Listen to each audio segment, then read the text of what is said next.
barbecue sauce.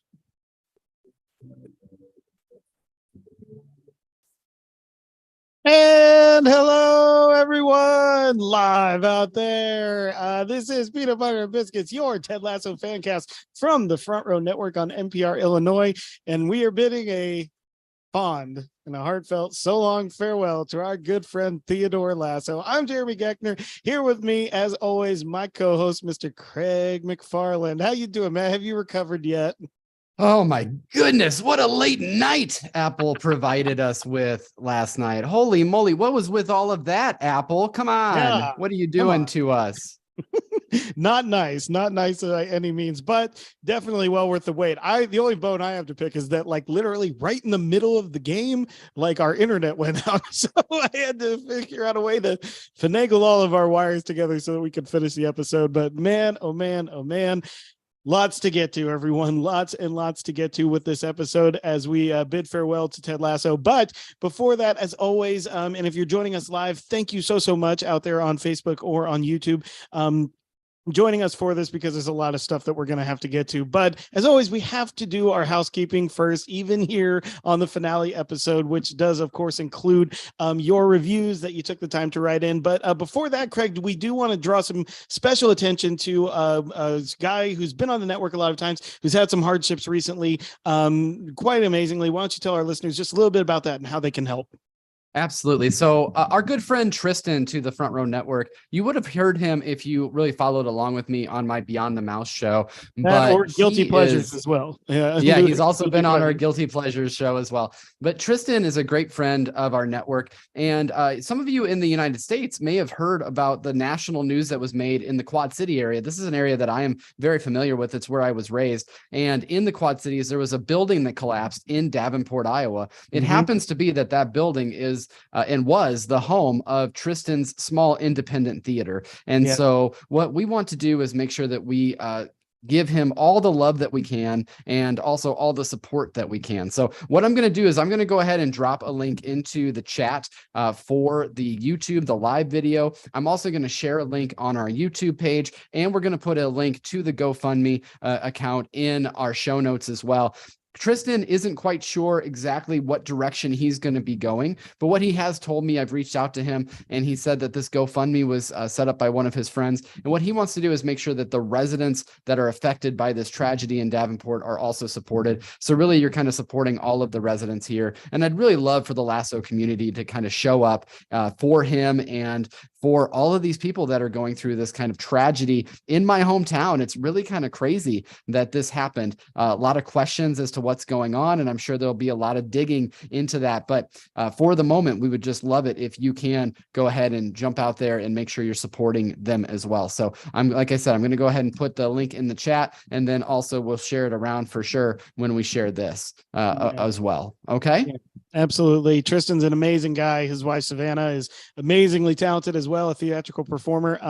That theater was amazing and just a really big tragedy. So any way that you can help, even if it's not monetarily, send them some love over social media. Try to just get the reach of this GoFundMe out there. Maybe just share it out if you can't afford to give anything. But let's show the Lasso love and show some support there for a really, really great couple of people there that need some help. So, all right, everyone. But now we're going to get into you, our loving listeners here who decided to take the time to write in for us. I'm going to lead it off here from some Apple reviews. Lisa Cerezo wrote in, absolutely love the podcast. I found myself subscribed to a number of Ted Lasso podcasts. I'm a bit obsessed. And actually, I think we read this one last week, but I'm going to read it again because it said that we are their favorite. They love all the talking points and that she goes out of her way to make sure that she listens to our show. So thank you very much, Lisa, for those kind words. Craig, you got the next? I'd say Lisa is someone that's active now in our Facebook page, so it's totally fine to mention her twice on the show. Exactly, two-time Lisa. One of the newer ones that I thought, I believe, is they wish they found this sooner, from I'm Patman 9. It says, fellas, this is a fantastic podcast full of wit and humor. I feel like I'm sitting down with friends and listening to all the great moments of Ted Lasso. Since finding it late last week, I've been going through the archives to listen, especially to the special episodes, an absolute must listen for any Ted Lasso fan. So thanks so much there. Absolutely. The next one, I love Channing Tatum, exclamation point. Hey, don't we all, man? Thank you, Craig and Jeremy, for this podcast. Like many others, Ted Lasso has changed my life for the better. Listening to this podcast on Wednesdays on the way to and from work helps my prolong the Lasso awesomeness after I've finished watching the episodes. Your voices have been become just as familiar and comforting to me as Ted. Come on now, you people. Thank you for all you do with this show. Thank you very much. And good luck with your love of Channing Tatum. Absolutely. Who doesn't love Channing Tatum? So this is from Three Boys PML. It just says love with a space and then an exclamation point. So you know it's serious. And it says, this podcast is just what I needed to get me through season 3. Great job. Now, Jeremy, I think the next one is directed directly at you. Yeah, I have to read this one, guys. Look, we always say we're going to read the reviews, even if they're bad ones. So we got a 1-star review here from IDC.1008. Mysterious name there, but the title is "Why Is He Always Laughing?" I'm assuming he means me, Craig, because you don't laugh at all. I would love the show if that guy didn't laugh through the entire 2 hours at things that are just kind of funny. I have a lot of questions about this review because, yes, I do laugh a lot. And, you know, laughing is good for your soul, man. Like, go and watch Patch Adams or something. Just kind of funny. It's a subjective thing, dude. What you find funny is, you know, what other people find funny. You know what? Here's the thing. You took the time to write this in, which means that you thought enough about me to tell me how much you hated me. And that means a lot. Okay. That means a lot to me. IDC.1008. So thank you very much and enjoy the laugh for the next hour and a half. Absolutely. And I love that you kept laughing during that as well. That's just so great. It's really just on brand for you, buddy. So I should mention that we also are starting to get a lot of people in the live chat as well. So make sure you chat along with us. So Brian, Brooke, Allison, thanks so much for watching along. I see that there's quite a few people already watching along. So join in that chat as we go along here.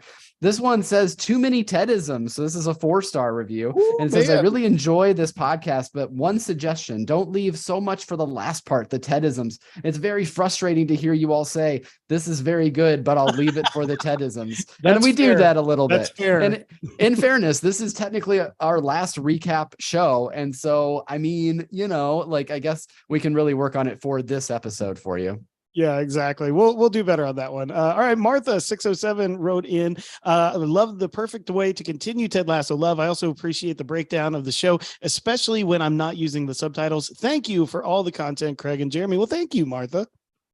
Absolutely. Love peanut butter and biscuits. That was Martha. You just read that one. This one is close to my heart. I just met this individual. This is from A. McCurdy. I believe that's Andrew McCurdy from Kansas City. And he said, thank you. We always feel so great after watching a Ted Lasso episode. Thanks for keeping up the good vibes rolling and breaking down each episode. You both do a great job dissecting the episode, and we love all the interviews with the cast members. # barbecue sauce. # Go Pack Go. We got a Packers fan out there. Packers fans unite. We are going to need it this year. All right. Dancing Camper put up here. Mucho joy. Ted Lasso is just about my favorite thing on earth right now. And this podcast is a great way to squeeze extra Ted into my week. Thank you, Craig and Jeremy, for the excellent recaps and analysis. I'm enjoying the Facebook community podcast. Yes, everyone, please go join that. Has brought together as well. Thank you also for ditching the spoiler alert sound effect. Hey, you know what? Again, we take your feedback, guys. We do this. And for welcoming Viking fans like me and Bears fans, Lion fans, and all other American football fans to your decidedly non-Packers focused podcast. And she even signed it Michelle. So fantastic, Dancing Camper Michelle there. Welcome to the show.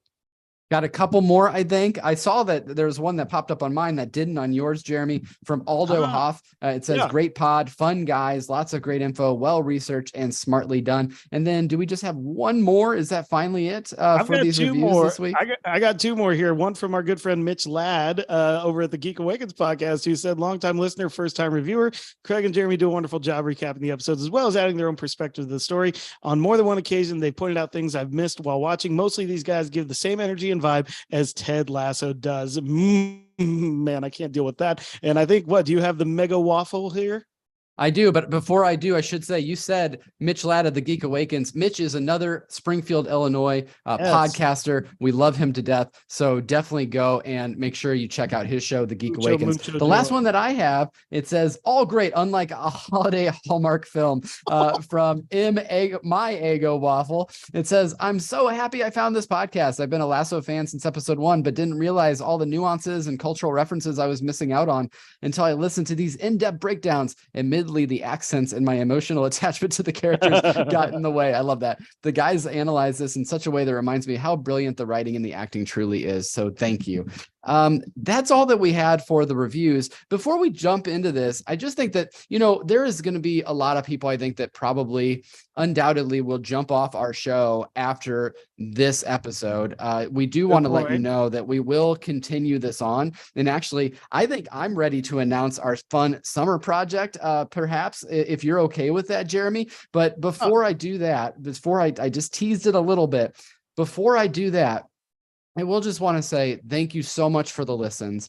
Thank you so much for the feedback. And if this happens to be the last time you're listening to our voices, just thank you for the opportunity to be in your ears for these last few years doing the show. We have a great network of shows, the Front Row Network. Go and check all of those out. And Jeremy, we're going to keep this thing going for a little bit, aren't we? We're going to continue with some interviews. We actually have a great interview scheduled next week with AJ Cataline and Melissa McCoy. You hear about us talking to them all the time. So that'll be a Ted Lasso interview. And then what about this new kind of fun thing we're going to be bringing to the show as well? Are you okay if I announce that?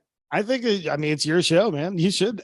It's my show. I guess it is true. I mean, back in the day, it was my show. So we all know that the writing staff of Ted Lasso and the writing staff of Shrinking is very similar. And so we are happy and proud to announce that we are going to continue on this very feed a show called PB&B Shrinks. And we're going to continue this along with breaking down some Shrinking episodes for you as well as we prepare to get into season 2. And hopefully maybe we'll even talk to our good friend Luke Tenney again as he's getting ready to go back to filming for season 2. So continue to have some peanut butter and biscuits in your life through at least this summer. And then we'll see how it goes from there. Yeah, we're still going to go on our crusade to get Jason Sudeikis on this show someday, maybe after he's done winning Emmys. But either way, it'll be like 2 years from now. They'll be like, hey, a new episode. All right, guys, look, you've been patient, you've been loving, and I echo what Craig said there. We love you all so much, but we got an episode to get to, man, and it's got some packed stuff. So you ready, Craig? I'm ready. Good luck to everyone. This is going to be a long one. Here it goes. Here we go, everyone. Get ready.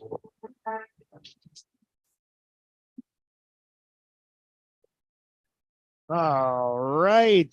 As we've done in many episodes past, we are opening up on Soccer Saturday. Our good friend Gary is here with the return of legendary French soccer player Thierry Henry. And he's basically saying the Premier League has come down to the last match of the season. Richmond will win the league if Man City ties or loses in their match against Liverpool.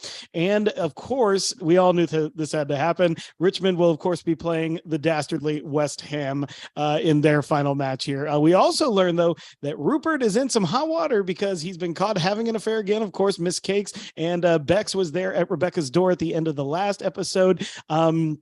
And pretty much now it's all out in the open. It looks like Bex is divorcing Rupert again.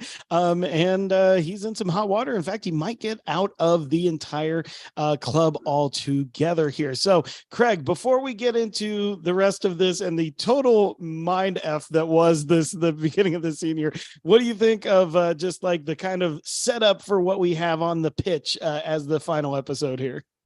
Yeah, I got to tell you, I love that they started with Soccer Saturday. They've done that several times throughout this season, and it kind of helps build that narrative as we go into it. But also, we talked about it. We said that Man City really had to be the white whale, right? But they did get a chance to defeat them in the penultimate episode. They at least redeemed themselves there. Now, of course, we're going to find out a little bit later that maybe the Premier League was just out of grasp for our beloved Greyhounds this season. But I think it makes sense that it has to be West Ham in this spot. And once they beat Man City last week, we knew that they weren't going to immediately come back and play Man City again, right? So I think all of us were predicting. Now, Apple Media put out some tweets about midday yesterday, and it showed that they were going to be playing West Ham United. And of course, the internet go afire with that. And I got to tell you, later on in the episode, but I called George being the manager of West Ham, right? You did very, very good there. And in our effort to not give away or not not hold Tedisms for the end. I just love that as Rebecca's watching this,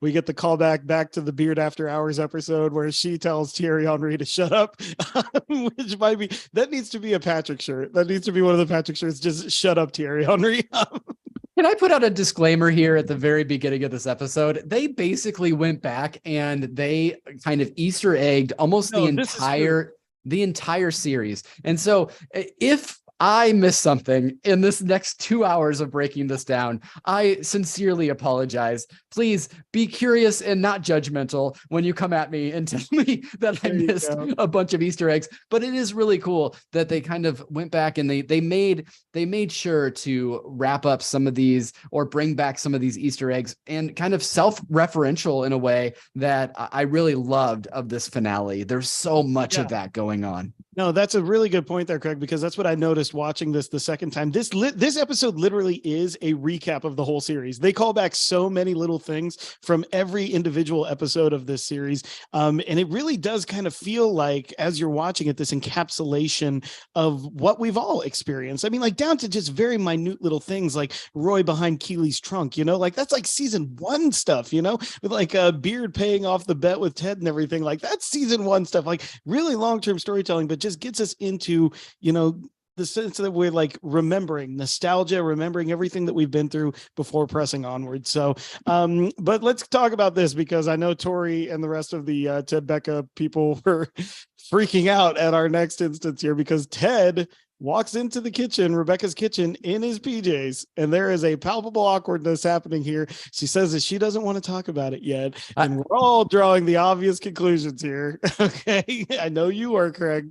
I got to tell you, like, a full gasp happened when that happened, when he walks into the scene. And then especially when he's like, so do you want to talk about it? Of course, he's talking about leaving the team and that's what he wants to talk about. We find that out later, but this was just completely, I mean, I wanted to, I didn't, right? This is just them messing with us. I didn't know at what point in the episode Tori was, because she's on the East Coast. I wanted to text her and just do kind of a wellness check on her and see that everything was okay. But this was come on, writers. They knew exactly what they were doing here. Exactly what they're doing here. And we're all drawing that same conclusion until Beard walks in his very strange thong underwear. Jane also walks in wearing one of Rebecca's blazers as a dress. And we learned that there was a deadly gas leak in the neighborhood that has them all staying over at Rebecca's. And of course, you're right, Ted. This is where we learn that Ted is in fact returning to the U.S.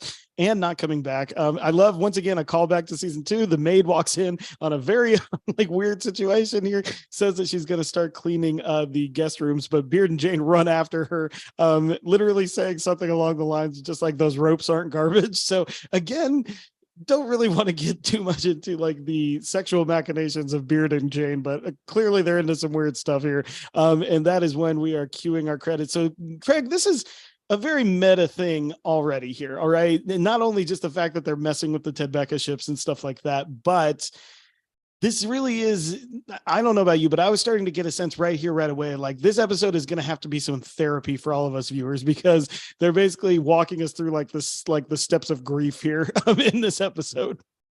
Yeah, I completely agree. I do think, actually, I'll mention chats as we go along here. Brooke said that the gas leak seemed like a little bit of a forced thing there, but it does seem like, I mentioned earlier in the season that I thought that in a lot of times they were talking to the audience and talking to us. They put out a teaser for this finale just before the finale aired. Actually, Christo put it on his reel as well. And it was, again, the Stones song, You Can't Always Get What You Want. And so, that I think that like they understood that they had a lot to do to be able to land this plane. And so I just thought that I could tell from the very beginning that they've been playing with our emotions on this whole season versus series finale. Yeah. But at least 7 months ago when they filmed this thing, I believe in my heart that they thought that this was the series finale. I mean, if you look at Beard bringing it up right away, this is the last time we're going to be doing this. That's not just saying this is the last time we're all going to be in Rebecca's apartment and the first time. He's saying that to the audience, that this is the last time we're going to be waking up like this because Ted is going to be leaving. And so there was so many moments of like that throughout the entire hour and 15 minutes that I really in my heart of hearts, I can't see any way when they were filming this that they thought this was going to be a season finale and not a series finale. And we got that great story by James Lance when he came on to the show, and he talked about talked about Jason bringing everybody together. Yeah, basically. And that Jason gave this kind of rah-rah speech, much like Ted Lasso, and said kind of go out to the world, go out to your next projects. And so again, we might get more Ted Lasso. Who knows? Apple certainly wants it. I think that the season stuff versus the series stuff was a little bit cute by half, but it's clear that this was written as a series finale. Yeah, and just take the example of another Bill Lawrence show, Scrubs. Land your finale awesome and then just leave it. Don't try to go back. Okay, like if you land the finale, just don't. All right, so back in the locker room, it is time for court, and can we all just appreciate the game of Isaac McAdoo? This outfit is fantastic. A tracksuit, judge's robe with the wig combo. Fantastic. I don't know who the costumer on this episode was, but I want that tracksuit for myself. But he goes to the center of the room with the chair, and Sam announces that it's time for the end of the year fines, and that all of these fines are going to go to the after the year end party at Ola's restaurant there. So the box is brought up though by Nate, who we learn is now the assistant to the Kit Man, which is a great callback to The Office, because Will calls him, of course, the assistant Kit Man, and he says assistant to the Kit Man. Of course, great little Dwight Schrute callback there. But Sam unrolls a literal scroll to do this, which is fantastic here. He finds John Moss 200 pounds for being late to training. He finds 100 pounds to Danny for not texting happy birthday to a teammate on their birthday. He does, of course, appeal because he says he had a heart emoji somebody else's. They're like, Danny, come on, man. That doesn't count. That does not count. Nobody looks at that.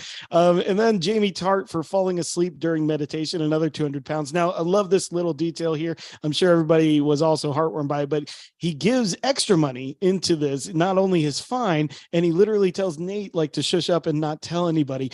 Contrast this with the very first time we see Nate with a box like this, and he walks up to Jamie Tart, and he's dickish Jamie Tart, and he literally shoves gum in that box. Yeah, he won't pay up. Yeah, the 360 of all of this is just so great. And again, Phil Dunster, if he does not win that Emmy, I am burning the Emmys to the ground. And of course, the final sentence is Isaac, who pronounces 5,000 pounds to Nate for missing every training, every game, and every team dinner. Nate is unfazed by this. He's probably got a lot of money from his time as the manager of West Ham, says it's fair. And now the party will have an open bar and live band karaoke. Craig, I just love how loose these guys are before their final match of the year. It really feels like we are at perfect peak team here.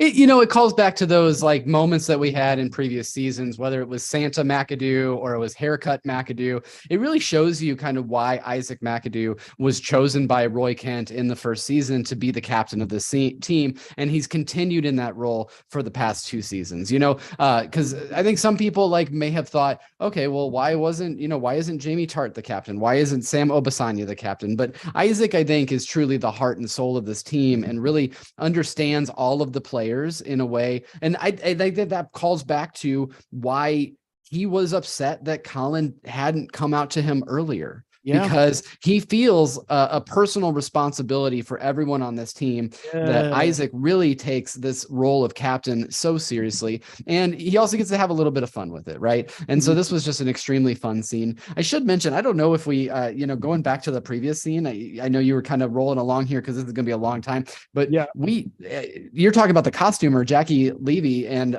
bringing some great costumes to our set. What about that thong that Coach Beard was wearing, right? I mean, just on point, Brendan Hunt, way to be you, man. Just way to put it all out there for millions of people to see. Congrats to you, buddy. That's like those people who perform the Full Monty musical on stage. I don't know how you guys do that.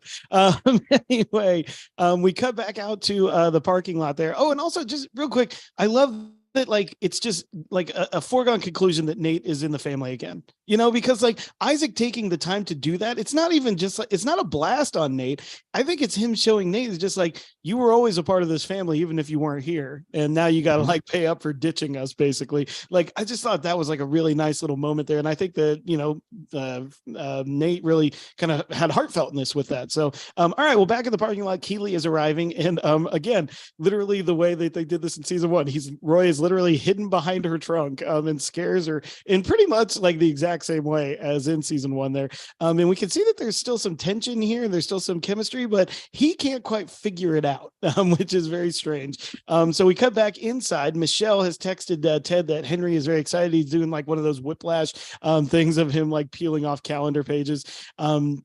But then he responds with the ghost gif of Patrick Swayze saying ditto, a fantastic gif everybody should use. And then Ted asks where Beard was, and he says that Jane shredded his passport to keep him from leaving, which is totally on character for Jane and kind of a good move, I guess. And then we do learn there, though, that Beard, it doesn't matter because he's got triple citizenship in the world, the United States, the UK, and Vatican City, baby. So Trent comes in, though, and gives Beard and Ted a copy of the book that he's been writing all season long, and he wants to get their thoughts on this. And we learn either here or later that this book is called The Lasso Way. So, Craig, what do you think of this little collection of scenes here?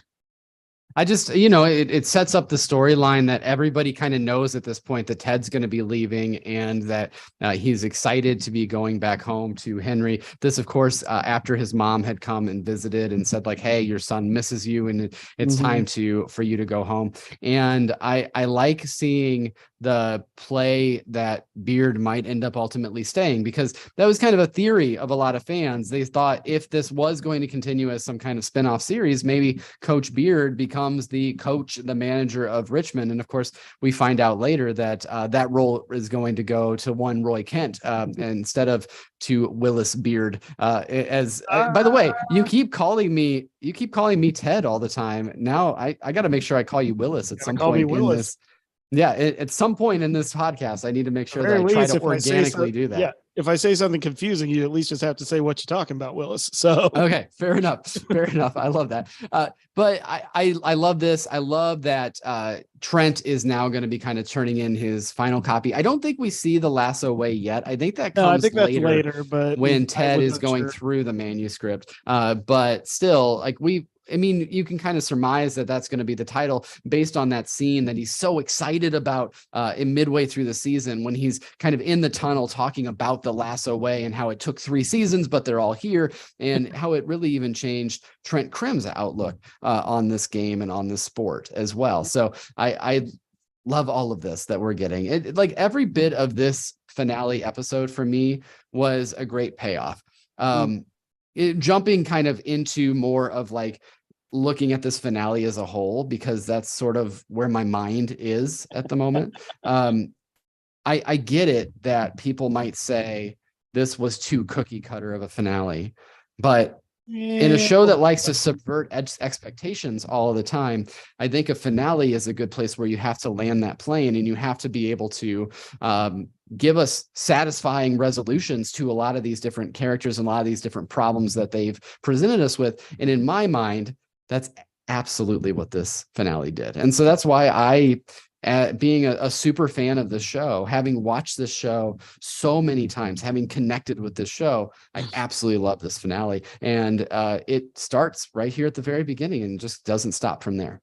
Yeah, I'll say, like, if there's one gripe I will have with it, it's that, but it's not even a real gripe. It's really just more of kind of like I wish we would have gotten something more there. It's probably in what we're about to talk about, which is the, tension of Roy and Keely, because so many people wanted them to end up together. I am one of those people, but, the simple ending would literally be to have them have a rom-com moment and run into each other's arms and be there. And, they opt for the non-cookie cutter version, where we kind of don't know what happens to either of them in terms of romance, but we do know that both of them are more okay with themselves, which might be the biggest, more important legacy of the show anyway. But in that vein, Roy, he walks into the office, he's upset, and he asks, how do you know if a girl really likes you? And Roy, my man, you don't. You never do. You never do. like guy. And of course, that's a great callback to Nate, right? Who's in, yes, he's back in the family, as you said. But that's a wonderful callback to that. And of course, if no one's done that on Siri yet, I imagine it's still live. you So really should go guys. and check that out on Siri as well. Really good, really should. Yeah, I wrote here like, man, Roy, that's the everlasting question. We do get a little brief Diamond Dog tease, but Roy shuts it down hard, and of course, Beard starts to tear Trent's book apart. I absolutely loved this. Just the nope derivative. Like, overly prosaic, of course, is what he's going to say. So let's cut to Rebecca's office. Keely tells her that the press is wanting comments from her on Rupert's latest scandal. She refuses, and even refuses when it's just like, oh, but Higgins and I want to know. And both of them boo her there and everything. So Higgins tells him that he's made a list of candidates to replace Ted. And I do love that he says, I threw in a basketball coach from New Zealand just to spice it up, which is, again, a wonderful little meta thing there about just like fish out of water stuff. But Rebecca, she is still not ready. So Higgins tells them that they will be entering the Champions League. Again, if anybody wants to know what that is, it's a pretty fantastic thing, but it'll take a little long, but it's a big deal, especially for a club that's as about like mid-sized as Richmond is in the Premier League. So that means that they're going to make way more money because they can sell shares of the club now. So basically the way they do this, Rebecca would sell about 49% of the team control. She would keep control of the team, but she would make a ton of cash for new players, for stadium upgrades. Keely comments on the heated seats at Tottenham Stadium, which is hell yeah, Tottenham has heated seats. Leslie tells a really bad story about using them one time, and Rebecca basically puts it out there. Well, what if I sell the whole club? And she gives a reason as being, I wanted to screw over Rupert, but I don't care about that anymore. And Higgins estimates it would be around $2 billion. And we get a very nice little, pardon the language, kids, fuck me statement there that reminded me of the first time she bit into Ted's biscuits. Personally. It sure did, didn't it? Yeah, absolutely. It reminded you the first time of biting into Ted's biscuits. I also want to mention another line that Rebecca has in the scene when talking about the divorce. Her line is, I'm sorry, I just genuinely don't care anymore. And like, how great is that? This is someone that like was poring over her computer screen and reading all of these gossip magazines, reading every story about Rupert and Bex and old Rebecca versus new Rebecca and all of this. Like, she was doing that all of first season and she couldn't let it go. And now she just says, like, to her closest friends, well, Keely, closest friend, and then closest colleague in Higgins, she just says, I genuinely don't care. I really don't have an opinion on this. Mm-hmm. How great is that? Like, how great of a growth is that for her? Yeah, absolutely. We're going to give her some applause. Yes, Rebecca. There you go. Well done. Now you're just playing with the soundboard. Hopefully they can hear it. I can't really hear it on my end, but hopefully the people out there in YouTube land can. So they'll let me know, I'm sure, in just a minute when the chat actually catches up to the video.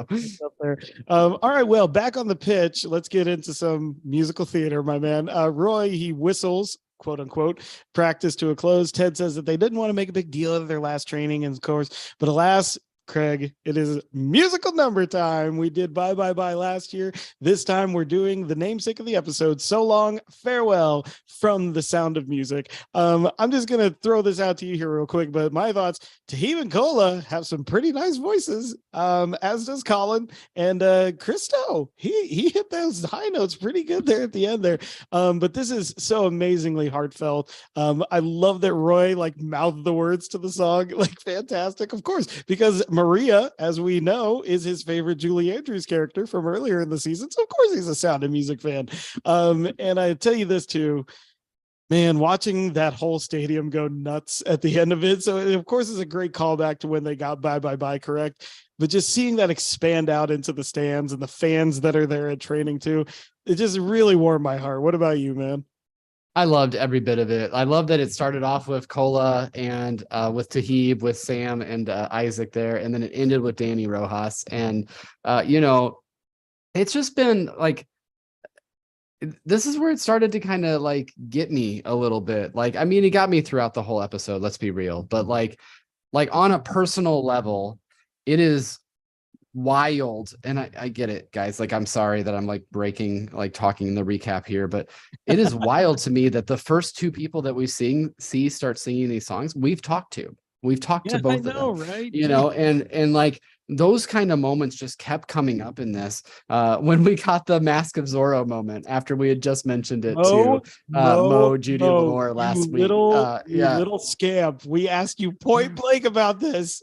Like it's just wild. And like, I love the musical theater references. You're absolutely right. I love that it started with Jeremy, Baz, and Paul, but we've seen incrementally more and more fans coming to their training sessions. And here it is.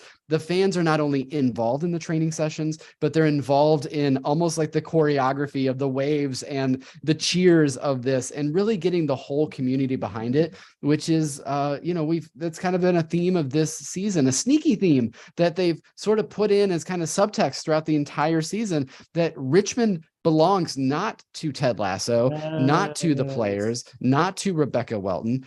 Richmond belongs to the fans, and it belongs to the entirety of the city. And so I just really appreciated all of that moment for sure. Yeah, no, I mean, again, this is always what it should be. Like, look, Craig and I this weekend are going to see our local soccer team, St. Louis City. We're going to go watch them play Houston.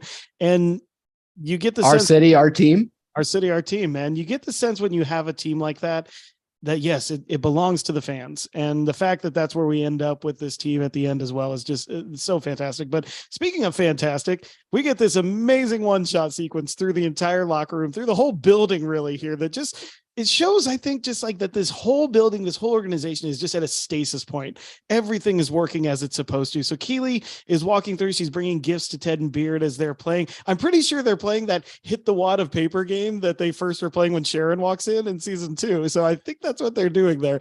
But Keely also, when she walks in the locker room, does the "is everybody decent" closing her eyes joke, which is in the very first episode. And Jamie actually then, after he sprays some Lynx on himself, follows her into the hallway. He tells her that Nike wants to do a commercial with him in Brazil, but he said only if she can come. She of course agrees. And as this is happening, again, the timing of these one shots is incredible, because Roy Kent has to be there in the background at a very specific point to start walking forward. So he's there right when that conversation ends, which there's no way he can hear based on where he is in that hallway. So again, just wonderful work here. But after he sees that they're kind of connecting a little bit, goes back in the locker room, asks them to get a beer. And in a funny little bit here, because he hasn't had a beer since he started training with Roy, but also this great thing, Nate walks by and asks if they're friends now, and Jamie of course says yes, and Nate says that it's lovely. And again, everything is just working as it's supposed to, right, Craig? Absolutely. I also love that Jamie is going to be using Keely as a publicist because he's going to be doing this huge deal with Nike. We all a bunch Mine's of over there. Yeah, I was wondering if you were going to wear it tonight or not. But then I should have. Yeah, you absolutely should have. We could have been matchy matchy. But Nike had to get some additional references in this show, right? From supplying all of these kits. Yeah, absolutely. So I love that. The one shot was so cool. I just love that. Like, it really put us in when a one shot is done well. Yeah. The benefit of that filmmaking is that it really puts you in the scene. Like, we think about, like, probably one of the most famous one shots in recent history was, if you haven't ever seen it, there's this great one shot in the Netflix Daredevil series where basically he's going down and fighting this hallway full of baddies. And it feels like, like your heart is pumping because it feels like you're there. And so to me, this felt like we were not only the audience watching a TV show, but we were actually walking through and being able to see these characters that we love and be able to see some of these storylines start to wrap themselves up. And as Ted said at the end of So Long Farewell, just thank you, fellas. That was perfect. This was a perfect scene. I absolutely love this. Yeah, so we're cutting now to the Crown and Anchor. Rebecca is there eating with her mom. Her mom tries to make this analogy with Ted leaving with her husband dying, which of course just doesn't work. But of course, as she quotes here, another t-shirt that has to happen: you say potato, you say potato. So none of it makes sense. Her mother, though, does like the idea of her selling the club and exploring the world. She also tells her, though, that she will not be at the match because she's meeting someone to remove the tattoo that she's going to be getting in case she doesn't like it. So Awesome. Cool. You do you, Rebecca's mom. She does mention Tish though, as well. So we get a little bit of that callback there. Rebecca still thinks she's a charlatan and stuff, but as May and her mom laugh over the younger generation having it so easy, Rebecca asks for the check, but May tells her it's all been taken care of, and it's been taken care of by Jeremy, Baz, and Paul, who thank her for everything that she's done for the club. This is amazingly sweet. I love that we get this moment from these three. They basically tell her like, you're kind of like the mom we never had, in terms of that. Oh, it's so heartwarming here. How did you feel about that? Because I'll say I was watching this with a friend. I was watching this episode with a friend, and like when that happened, she kind of like gasped a little bit, and she was like, like, mother, like, is this Tish's? Is this the prophecy right I will tell here? you this. I will tell you this. I think that means it more than what we see at the end, I think. Because I have a theory about the end. But yes, I think that it's all part of it. Like Rebecca is kind of, this motherly figure to all of these AFC Richmond fans, because as Chris tells us when, they're commentating the opening of the game, this club has mostly been down, man. They've never sniffed anything close to the Premier League title. And the fact that it has happened like this with this owner who tried to run it into the ground, not that everyone knows that, it is just, I think it's more the family that we're talking about with Tish than what happens at the end, personally. Mm-hmm. No, I can see that. I absolutely. And like, I love that it has Jeremy, Baz, and Paul as these kind of like vessels. They've always been our vessels to the fandom that love Richmond, and we get to see them kind of thrive in this episode in a lot of different ways. We get to see them become owners of the team of Richmond at the end of this, which is just delightful as well. So loved all of this scene. Love to get to see, like, they did a good job of making sure that almost all of our characters return in some way, shape, or form. They're seen in the stands. They're, even the older couple from Rainbow is in the stands. They really did their work, and they really put some very like specific things into this script to try to give everybody a moment. And it was nice to see Rebecca's mom again.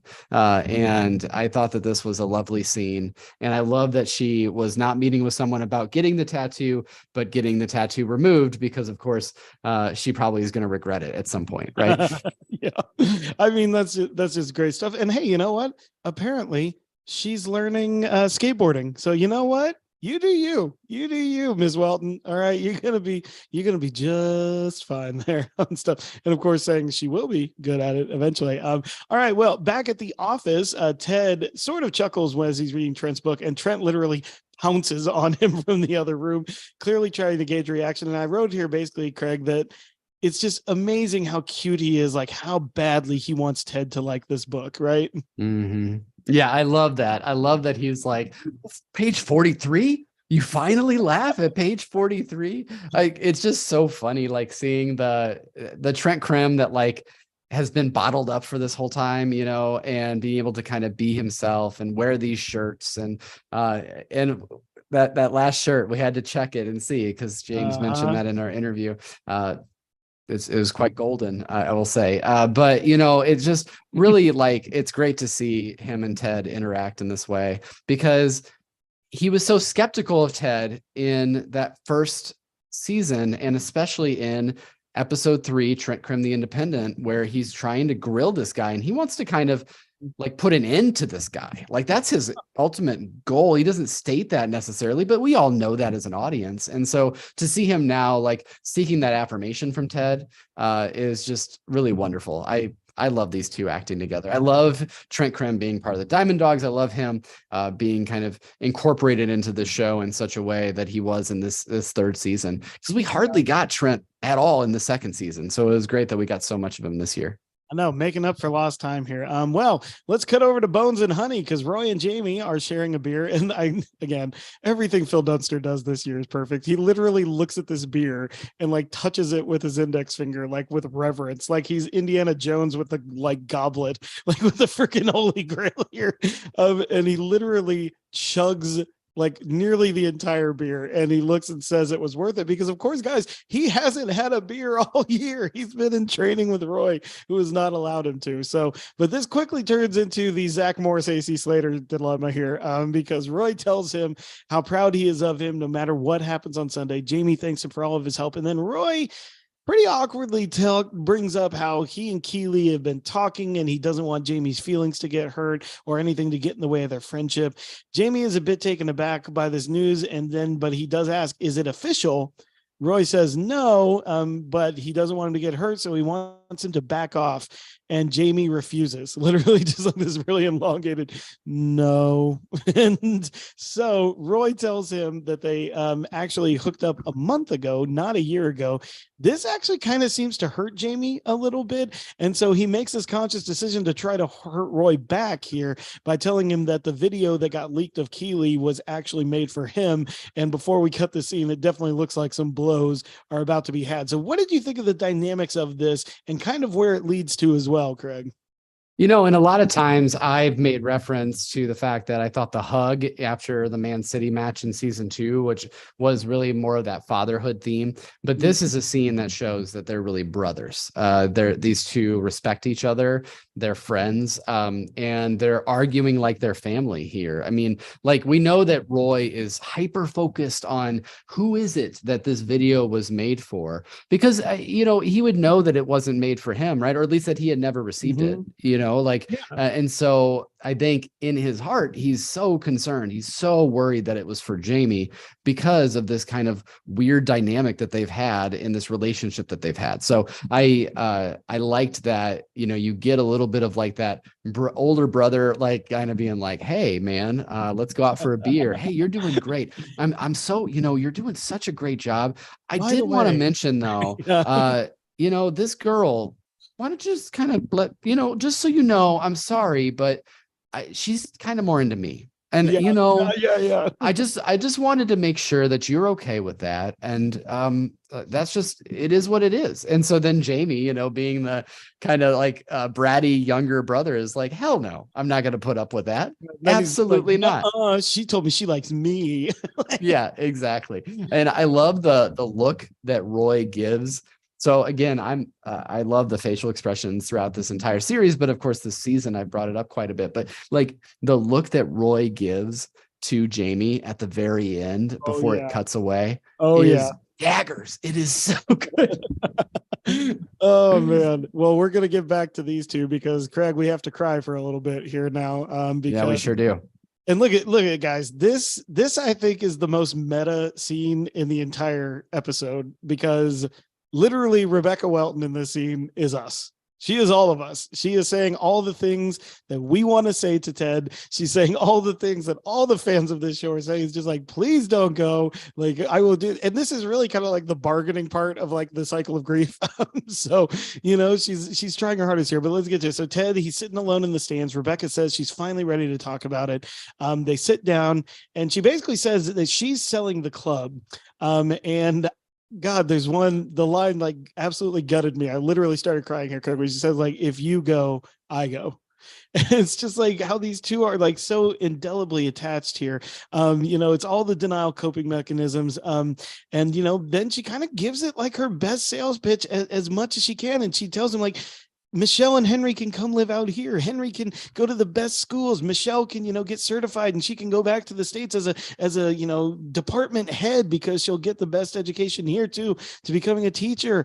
And Ted is literally just like kind of silent this whole time. It all sounds very appealing. And then she really shoots her big shot, which is, we're going to make a lot of money here. I can pay you and be the highest paid coach in the league. And you know what? Screw Tedisms, guys, because this line literally gutted me, especially the way that Hannah said it. But she says, I know people will say I'm crazy, but I still think I'd be underpaying you for what you mean to this club.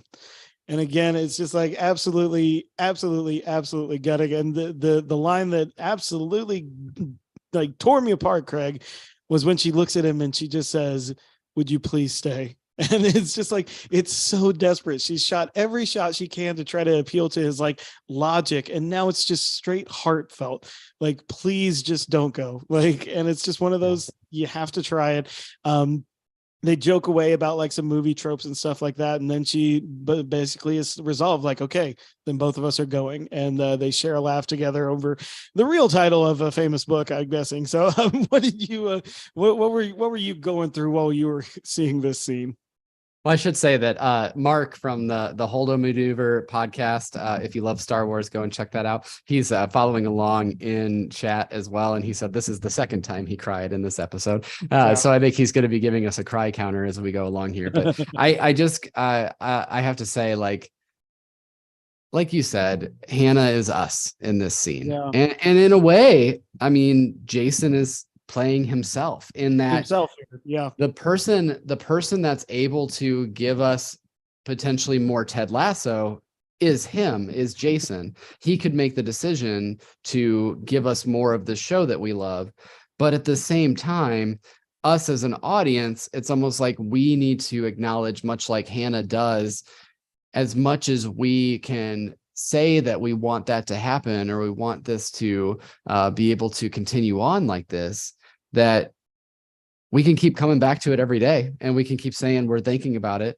But at some point, the decision has to be made. Are we going to go, or are we going to stay? Now, of course, it's changed by the end of this episode. We see that Hannah decides to maintain ownership of the team while giving 49% of it to the community. So she does stay, even though Ted does go.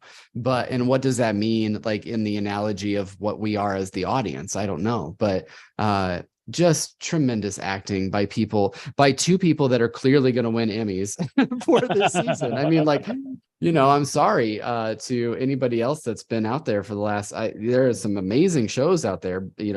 Barry is a dark comedy, but it's been great. And it just had its last season, and Abbott Elementary is just crushing it. I mean, like, there are some great shows, but I'm sorry, the Ted Lasso train at the Emmys is going to be happening for at least this last season. So one would hope. And I do say, like, the meta-ness doesn't even, like, you could even say, for all that we know about like the mechanisms of whether or not this show goes on, when she offers him like to pay him the most of any coach in the league, you don't think Apple's making that argument to Jason right now? Like, you don't think Apple has like brought that up to Jason Sudeikis and just saying like, dude, we will unload trucks of money onto your car, like, or onto your lawn here. Just give us some more of this. But you're right though. It's time to go. It's almost like the PR people that kept saying like season finale, instead of series finale. It's like they are the ones that they're like Hannah in this instance. They're like, maybe if we say it enough, it will happen.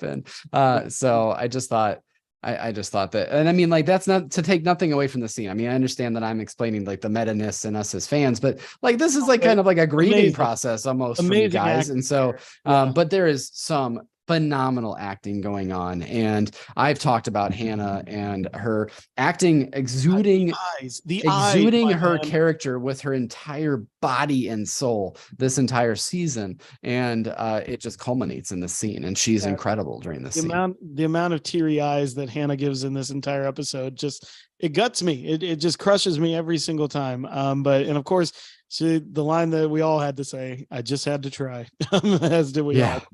Back at Keeley's, Roy and Jamie are at the door, and they are both beaten up. And I love this because Keeley just teases them, like, "Oh, so did you stop mugging? Did you rescue some puppies?" It's like she knows what's happening here. But they basically tell the truth, and I love that she even mutters under her breath, just like, "Please don't say it," like before they do it. But they literally are doing the Saved by the Bell. Is just like, okay, you choose which of us you want to end up with, and of course, she's having none of this shit. She kicks them both out, and they go for some kebabs. So what do you think this means? Because this kind of is the last word we get on like the relationship of these three, right? Like, what do you think this kind of states about like the relationship status of Jamie, of Keeley, of Roy?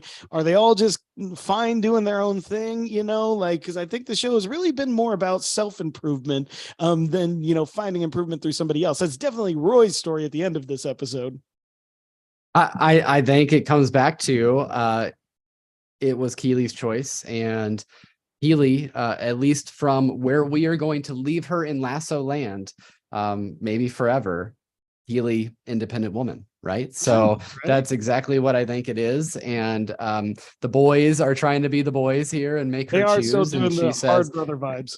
And she says, absolutely not. I have this third option, which is to kick you guys out. And I do love that instantly the guys decide, even though they're still beat up from each other, beating themselves up, that they're going to go get food together. Like, again, it's that big brother. It's that, like, I love you, even though we just fought about something, like literally fist fights, and we're still going to come at it. So I think I'm okay with this resolution. I did want to see Roy and Keely together. I thought that that's the coupling that I wanted. But then throughout this season and seeing kind of Keely sort of long for the new Jamie Tart, whether that's going all the way back to Shandy. Remember her? You remember these characters that we were introduced to that just disappeared on us earlier in this season? A little.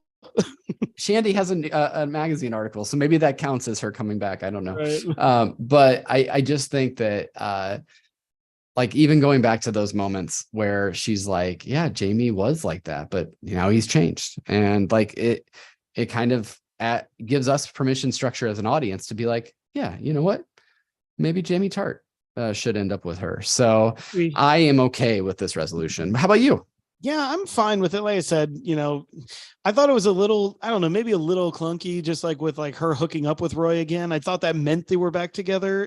But again, that's probably the typical trope of how we think about these kinds of relationships on TV shows and movies. So maybe the subversion is there, just like, you know what? No, we're not going to know how these guys end up. All you need to know is that they're going to be all right. A couple. We always talk about how we never have the female perspective. A couple of ladies in the chat, Callie said that she was not a fan of how they settled Roy, Jamie, and Keely. And then Brooke wanted to mention that she is saying that, like, of course, they are still friendly because Keely has Phoebe on her lap later on during one of the closing songs. So, which, I mean, I'm not saying that they're not friends. I just think that they've not resolved it in a way for us to be able to definitively say that she's got some kind of relationship status here. So, yeah. So, and I'm fine with it, honestly. Like I said, like the show is a lot more about working on yourself and finding your own self-worth, and not having to have that depend on somebody else. And so in that way, Jamie finds it and he mends fences with his dad. Roy finds it within himself by working on himself. And Keely finds it by kind of not doing her PR firm by herself, like having help and asking for help and using the best of her ability. So in a way, the romance is kind of secondary, if we're being honest here. And sure, they still leave the door open. If you want to believe she ends up with Roy, she ends up with Roy. If you want to believe she ends up with Jamie, she ends up with Jamie. Like, it's an open-endedness that I think isn't cheap. I think it's just in the eye of the beholder. I want to believe that they end up in a Danny Rojas style thruple. That's what I want to believe. Thruple time. Absolutely. Well, let's cry some more, Craig. Because Ted and Nate, holy shit, man. Oh my God. Nick Muhammad, you fucking king. The tears that Nick Muhammad produces in this scene. Yeah, it's intense. So basically, and are we led to believe here? Like, okay, there are some moments here where I do have to, like, objectively be like, is that a thing? Like for instance, when they have to replace, it'll come up again, but when they have to replace the entire net because Isaac McAdoo kicks kicks a hole in the net, and then there's only 1 minute of stoppage time. It's the same thing. What?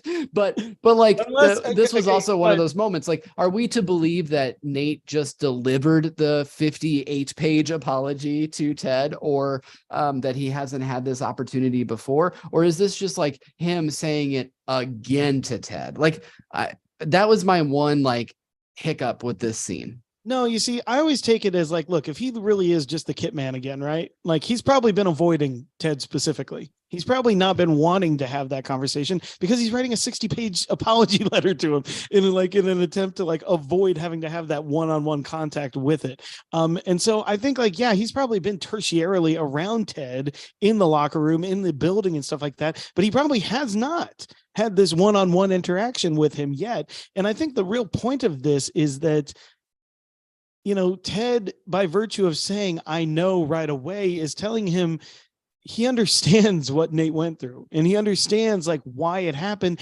And really, the hurt doesn't matter anymore. He's back where he belongs, and he's back where, he's not going to be judged, and he can be the best version of himself. And that, Ted knows he's probably beat himself up more than Ted ever could or anybody else ever could.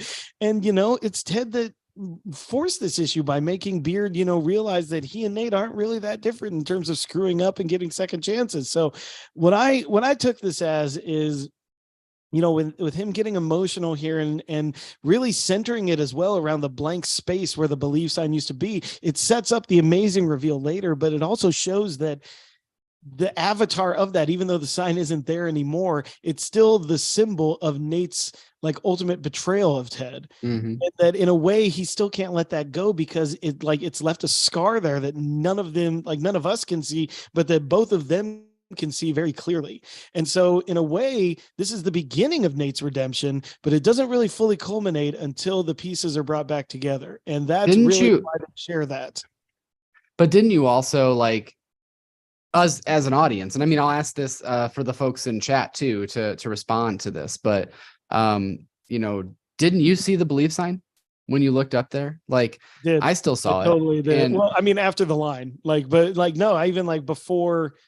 Yeah, like when we got that first shot of him just staring at it, I was just like, yeah, man, I can see it. Okay, so and then okay, so there was a throwaway line that Ted gives here about Nate, and he says something about how Nate ripped it, but then he ripped that sucker twice. Yeah. So you're all in the clear. Uh-huh. So is that, like, going back to the signs episode, is it intentional by Ted to essentially have this ripping of the sign happen to be able to help redeem Nate as well? Like, is that part of his intention when he's doing all of that? I guess maybe it could be at the back. You're talking like when he actually rips it at the end of the signs episode.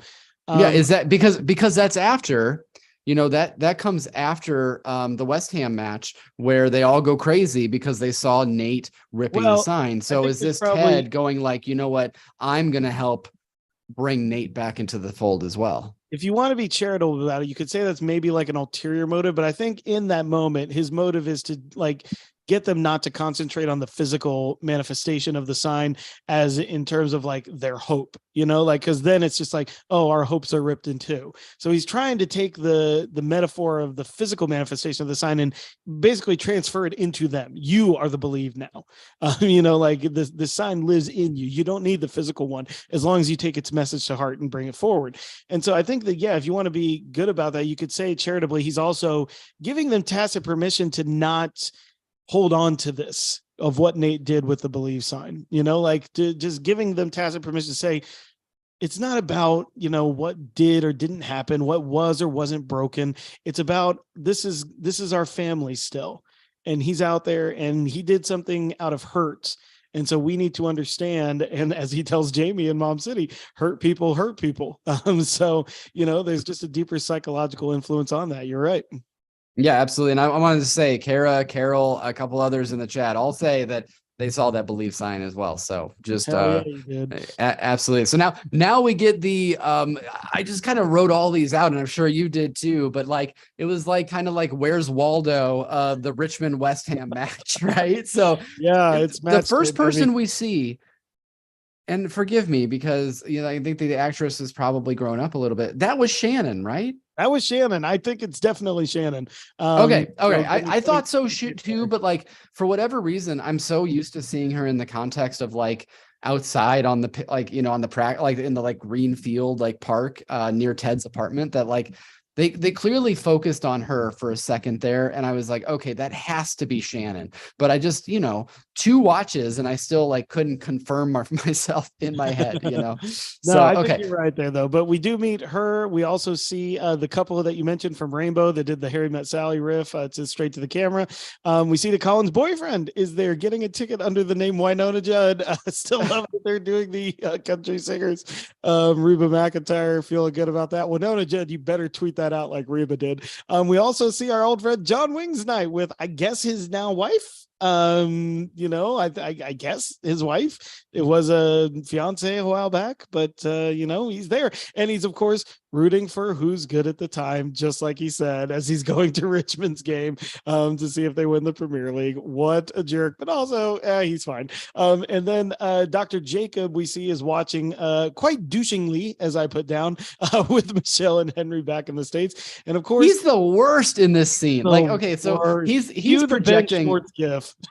He's projecting like, this is okay, guys. I'm gonna go ahead and admit it. This was me like 5 years ago. Okay. I would have totally been the guy doing this. And I want to just apologize in retrospectively apologize for me being Dr. Jacob in this particular scene. But go ahead. Yeah, well, again, just like being the typical American dude, like, oh man, it's gonna be 0-0 at the end. Forget you, man. You don't know anything about football. But of course, before that, though, we see our old friend Sharon Fieldstone is watching from her apartment while still doing work. So she's trying to not seem like she's too into it and stuff. But again, though, I will say that I at the beginning of this episode, it said guest starring Sarah Niles, and I got really excited when that credit came up. And poor Dr. Sharon doesn't say a damn word in this entire finale, and I'm like, yes, and cheering and stuff. Come on, what are you gonna do? Oh, okay, cheers. Those are words. Like Emmy Award nominee Sarah Niles. You can't pay everyone who gets an Emmy from Ted Lasso, my man. That's true. That is true. Expanded rates. But you're right though. Like, there's a few like show finales that have done this well, of like recounting like old characters that we've like come to know and stuff, but maybe aren't the main characters of the show. How I Met Your Mother did this really well. Scrubs did this amazingly well in their final episode. It's just kind of a way of like, again, giving you that nostalgia of remembering everything that you've been through so that you're okay going where this show needs to go here. So just again, very there. But hey, Craig, it's time for the Diamond Dogs to mount up, baby. Diamond Dogs time, because everybody is back. Oh, Trent House Magazine. Trent House Magazine, you are a part of the squad now. Hell yeah. When Roy asked to be a Diamond Dog, I shrieked as there was squeeze. there was sounds that were being made by me that I've never heard in myself before. Because how exciting was it that he asked to be a Diamond Dog? And then it's because he does so pathetically. I mean, it's just like, you could tell he's been like bottling this up for so long. Yeah. And and then he gives we go into this Rocky IV dialogue about if you can change and I can change, then we all can change. Like all of them have such amazing, and then like Beard and the Perfect Talk. And I'm sorry to the reviewer that knocked down a star, but like, of course I'm going to bring that up in Tedisms later on. But did you want to talk about the things that he thought is perfect? I thought sure this is going to be one of the questions. This is going to be the question that I post in the Facebook group tomorrow when this episode is posted. Like, what is your perfect pop culture reference? Because they come up with some pretty good ones here. I've got one right now because the sequel's coming out soon. Spider-Man Into the Spider-Verse. It's a perfect. It is a perfect film. It does not get better than Spider-Man Into the Spider-Verse. Well, apparently, and I am a Disney fanboy. Apparently, and I'm saying because all my reviewer friends who have seen it say that the second one is better. It's a damn piece of art. So like, I cannot even wait. But anyway, yes, this scene is fantastic. Even aside from Roy saying he wants to be a Diamond Dog, he's very serious here though. After they do the hidden camera gag, which all of them do at the same time, like just immediately, which is fantastic. But yeah, he sits there and he asks, he basically says, very seriously though, like that this whole year he's been trying to change, and that he laments that at the end of the year he's still him, and he says that he wanted to be someone better. So he asked, can people change? Now this is a very hard question for everyone, so Trent starts, and basically with this whole thing about how you don't change, but you just kind of learn to accept who you are, like who you've always been, which is a wonderful line. And Nate says that of course people can change, because he would know he's changed very much over the last couple of years. And then though, yes, we'd get into this whole thing about how Beard says that perfect isn't the point. He says change isn't about trying to be perfect. Perfection sucks. Perfect is boring. And they go through a big list, all of them, of things that are perfect, starting with The Shawshank Redemption, of course, Back to the Future, of course, Jaws, of course, yes, they are perfect works of art. Higgins says that Trent's hair is perfect. And James, if you're listening, my man, we told you your hair game has a life of its own. Your hair is perfect. Grace Kelly's eyes, the other side of the pillow. Hell yes, Trent, the other side of the pillow. Nate says jacket potato cheese and beans, which sounds perfectly delicious according to Ted. And I believe like Beard says spaghetti bolognese. I don't know how you say that. Bolognese. Right. There you go. And then of course Roy blurts out Billy Joel's The Strangers album and the Stranger album. And of course Beard ends it with The Mighty Redwood. All of these things I find are perfect, Craig, but what's your perfect? Oh, gosh. That's a good question. I'd say that, a perfect film for me, Dead Poet Society, one of those perfect films, perfect actor, Robin Williams, and going off of that. I do like that, Kara in the chat mentioned that kind of during this whole like sequence when they're looking for the cameras. I saw this online today as well, and I didn't notice it the first time around, but when they're looking for cameras, because Roy has to be punking them, Jason looks directly into the camera. No way.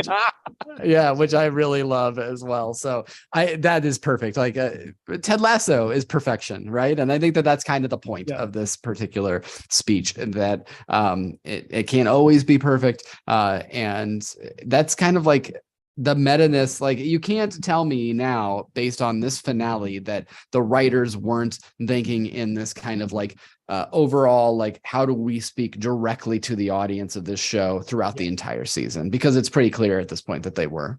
Yeah, and sorry, folks, you're going to have to wait till the end to get Higgins's absolute dinger of a line. Again, it's the Tez, like, okay, so the person I was with, like, talking, they said like that's like the biggest Tedism of the show. Like, that is might be. I mean, it's that is the Ted, and it makes sense that it comes from Higgins, right? Because like Leslie has some the whole time, man, bomb ass little like moments there, and this is just perfect. Bar none, I would say Higgins's Tedisms are probably the most like mic drop ones of the entire series, because it's just every time just epic truth bombs. But all right, let's get back to the locker room. Rupert, he's hired George to take over for Nate. Of course he did. And we learned that if West Ham wins, they are actually in the Champions League too, so they will finish fourth. So a lot of reasons for them to win this game, this match here. So his jacket is looking especially Emperor Palpatine here. Darth Vader here. It is flowing in the wind. But he's clearly kind of like shook as he walks up to the VIP boxes. But he still puts on his game face and does the charming stuff that he's always known for. But Rebecca walks in right after him with Sassy Smurf. Oh yes, Ellie Taylor.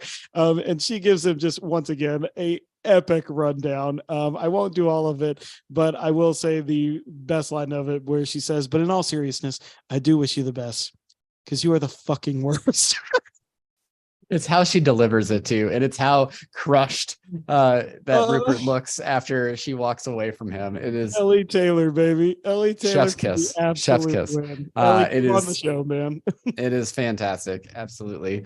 Yeah. And then this is where we get that moment in the locker room. Zava's sending in his Zavocado shirts. Avocados are and all that. And then we get this whole Mask of Zorro bit. And I've got a bone to pick with Mo Judy Lamore, because clearly, and if you go back and listen to that interview that we did last, when I asked him this, man. Well, he just moved right on. Did you know? Like he didn't even like. He was like, "Oh yeah, I hadn't thought of that," and like just kept going. Like that was it. Well done. Talk about Emmy for podcast. If there's a category for podcast interviews, I'm going to submit that. Well, we need to find the listener who's thought of that as well. But yeah. Mo, you little punk. Anyway, the team loves the mask. They say that he's looks like a superhero. And actually, I love that when he hugs Danny, who gave him this mask, he literally calls him mon frère, which means my brother in French. So again, really, really great there, the camaraderie. And yeah, Zava literally sends him the biggest avocado of all time, which is fantastic. Jamie appropriately says holy guacamole, because what else do you say to a giant avocado? That's what you have to say. Right. Of course, I do love that Zava signs his note, "Never forget, I'm always inside you." Max, you're a treasure, my man. We love you so much. But then we have Ted gathering them around the TV for a message from the staff. It is very heartfelt, but it may have gone too far because they're getting a little too emotional. And I wondered here, do you think they showed them this for the first time when they shot this scene, that big group shot of them in front of the TV? I wonder if this is something they showed them for the first time there.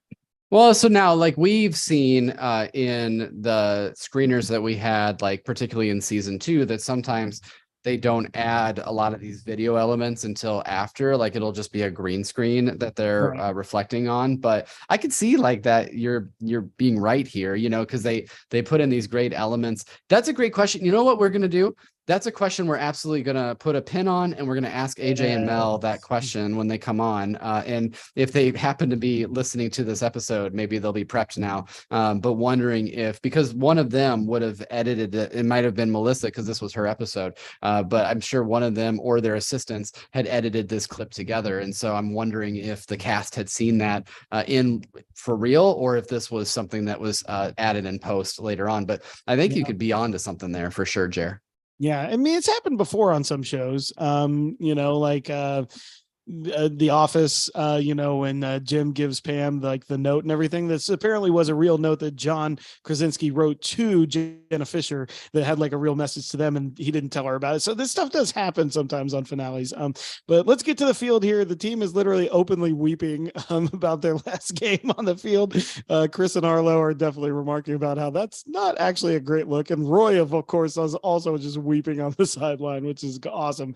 So as we get into the match, Zorro makes a really amazing save pretty quickly. Jamie, he's moving the ball down the field very methodically. He sets up Danny for an amazing side bicycle kick, but he barely misses the goal. And after that, West Ham moves it down the field for a very, very easy goal to take the lead. Come on, Zorro. You got to do better than that, man. And at the end of the half, they're still on their heels. These text alerts start going off that says that Man City has indeed scored a goal. They're up 1-0 on Liverpool. And yet another very easy goal for West Ham. And they are up 2-0 at the half. And the stadium is literally shook. Our friend there back at the Crown and Anchor gives out this guttural yell about how much he doesn't want that to happen. And we get here, Craig, into the locker room where the mood is down.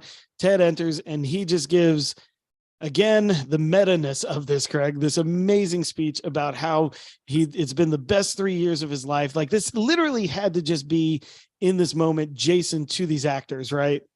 Mm-hmm. Absolutely. I mean, I think that, like we've heard before, that he goes into these and adjusts what he's going to say and everything else. And it just, like, you know, James mentioned the speech that Jason gave when they were rapping, and it almost feels like this was part of that, you know, like he's so embodies this character that it was just absolutely remarkable to get to see that one last time. If this is indeed the last time, I guess I should put out the disclaimer, but I do think I am fully on board that this was the last episode that we will ever get of Ted Lasso. And that's but that's where I'm at the moment. I guess ask me tomorrow and maybe I'll change my mind. Well, we'll all keep our minds changed for hope anyway, but as we all know, it's the hope that kills you. But yeah, he basically writes down in such here about how, and I made extra note of the line where he said, you know, like, having a front row seat to the men you were, and, you know, to the men that you now are. And it's just this amazing ramp up of, you know, Jason probably telling all of these actors in that moment as well, just like how much it's meant to make this show with them and how they have been a family and a team for this entire time. And, you know, like, I imagine in that room as people are watching him deliver this speech, like, they're all just feeling this emotion as well. And I didn't write down the first part of it, but I did write down the second, where he talks about kind of like the thesis of sports as well. When he says, when it comes to the match, he says, I don't know what's going to happen. No one does. Sports would be a whole lot less fun if we did, and you all would probably make a lot less money. Yeah, I don't want to know the future. No. We want to be right here, right now. And that, again, that had to be an ad lib right there. Like, just the way he said, like, no. We've got to want to be right here, right now. And he says, I'm telling you, man, if y'all play hard, play smart, play together, and just, you know, and he motions to the wall where the believe sign was. and he sees that it's not there, but then he again just kind of like points to it and he says, just do what y'all do, and we'll go out there with the peace of mind of knowing we did our best, right? That we tried. And Craig, this is literally the moment that I lost it completely. I absolutely lost it because he asked if anybody else has anything to say. Sam raises his hand, gets his picture of the Nigerian football team, and he has the piece of the believe sign in there. And he pulls it out and he puts it on the table in the center of the room. And you see where this is going, guys, but it still hits me every time I've watched this. A special note as well, I wrote down the ones that we saw. Jamie has it as a bookmark in the same F. Scott Fitzgerald book that Ted gave him in season 1. It's the same book that he threw away, the Bold and or the not the Bold and the Beautiful, but the God, I wish I could remember. Somebody in the chat will, but The Beautiful and the Damned, the Damned and the Beautiful, the yes. Damn Beautiful, damn beautiful people. God, yes, come on, Coach Beard's book club, save yes, us here. It's that book that he is now reading. He's reading that book because it's a bookmark in that. Like, again, this is the character growth here. We also see that Isaac, he keeps it literally tucked into his captain's armband when he's on the pitch. He takes it out there with him. Colin has it in his shin guard. We see that Richard has it in like that bottle that he used to keep the sand from the first time he had sex with a supermodel, he says, but he keeps his piece in there. And all of these guys literally are just bringing these pieces together. The music is swelling. And again, I love the editing here because it feels like it's building to this big emotional moment. And then they just drop it because they're like, oh, we got to put all this together because it's just a jumbled mess there. And as they're doing this, though, they take the time to show Nate and Ted sharing a moment with each other, staring across all these guys hunched over, trying to put this sign back together. And Ted is literally, I think, telling Nate, and I don't know about you, Craig, what do you think of this, but I think this is Nate being put back together here. This is almost a little bit of Nate finally being put back together here. I could see that. Yeah, absolutely. I think that that's a really deep thought that I hadn't thought of before, but I absolutely can see that. And of course, we get to see that this is our number 4, right? Oh my God. Yeah. It just, this show. Yeah. Yeah. And of course they go there and they put their hands over the sign. They break with Richmond on 3. And everybody is in tears as we cut the shot as the hands pull away with the reconstituted, not taped together yet or anything, but the reconstituted believe sign. And so I'm going to save Ted's big quote there when they're in there for the Tedism. Sorry, guys, you got to stick around a little bit longer. So we get back on the pitch. Richmond is now playing very inspired football, and they have this wonderful little sequence here where Danny Rojas hits the post, and then Sam hits the post, and then Colin hits the post on a It's on the fourth attempt that we get it. And it's funny because like all of us were like, who's going to score the goals in here, and so I thought that was also a pretty like hilarious bit of tomfoolery as well. Yeah. And so of course it gets back out to Jamie, who actually hits a really good one from just outside the box. He hits a really good goal there. But I love it that then this is something you'll see when teams are like down with a lot to play for. They literally do not celebrate. They pick up the ball and they run it back to the center of the field. They don't want to waste any time that's left in this match. They are determined to do this. So as we go back, let's see, I was trying to get like who goes to what, who goes here. They run the ball back down the field, and Jamie actually draws a penalty in the box. And so we get a penalty shot here. And Jamie gives the ball to Danny, who Danny then gives the ball to Isaac. And we learn that he's never taken a penalty in his entire career.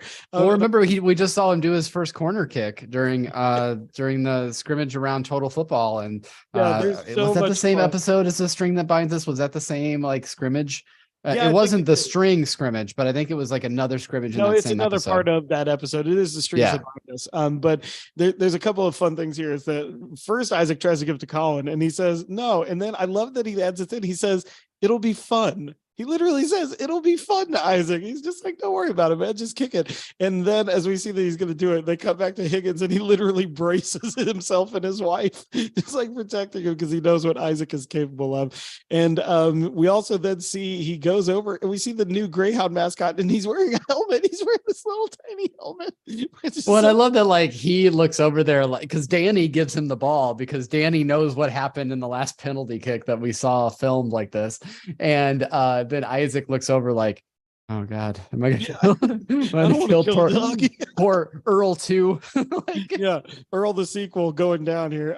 But this is great. So he rears back and he literally kicks the hell out of the ball, but it goes over the net and the whole stadium is down. But on review, the official goes in there and he finds a hole in the back of the net. Isaac literally kicks the ball so hard it goes through the net and also nails John Wings Knight right in the face.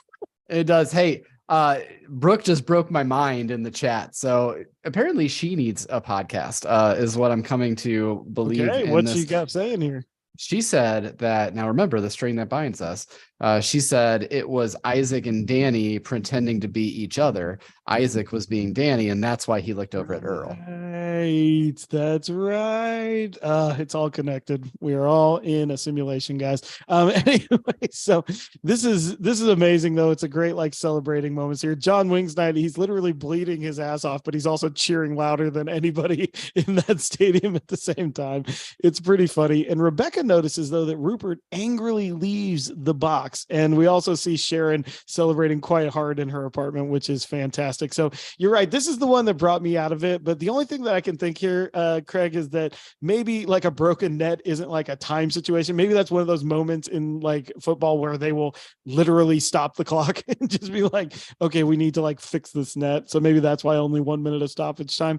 But as they're replacing the net, Rupert enters the field and he heads straight to George and he's berating him and he's telling him literally a Karate Kid sweep the leg moment here, just like take Jamie Tart out.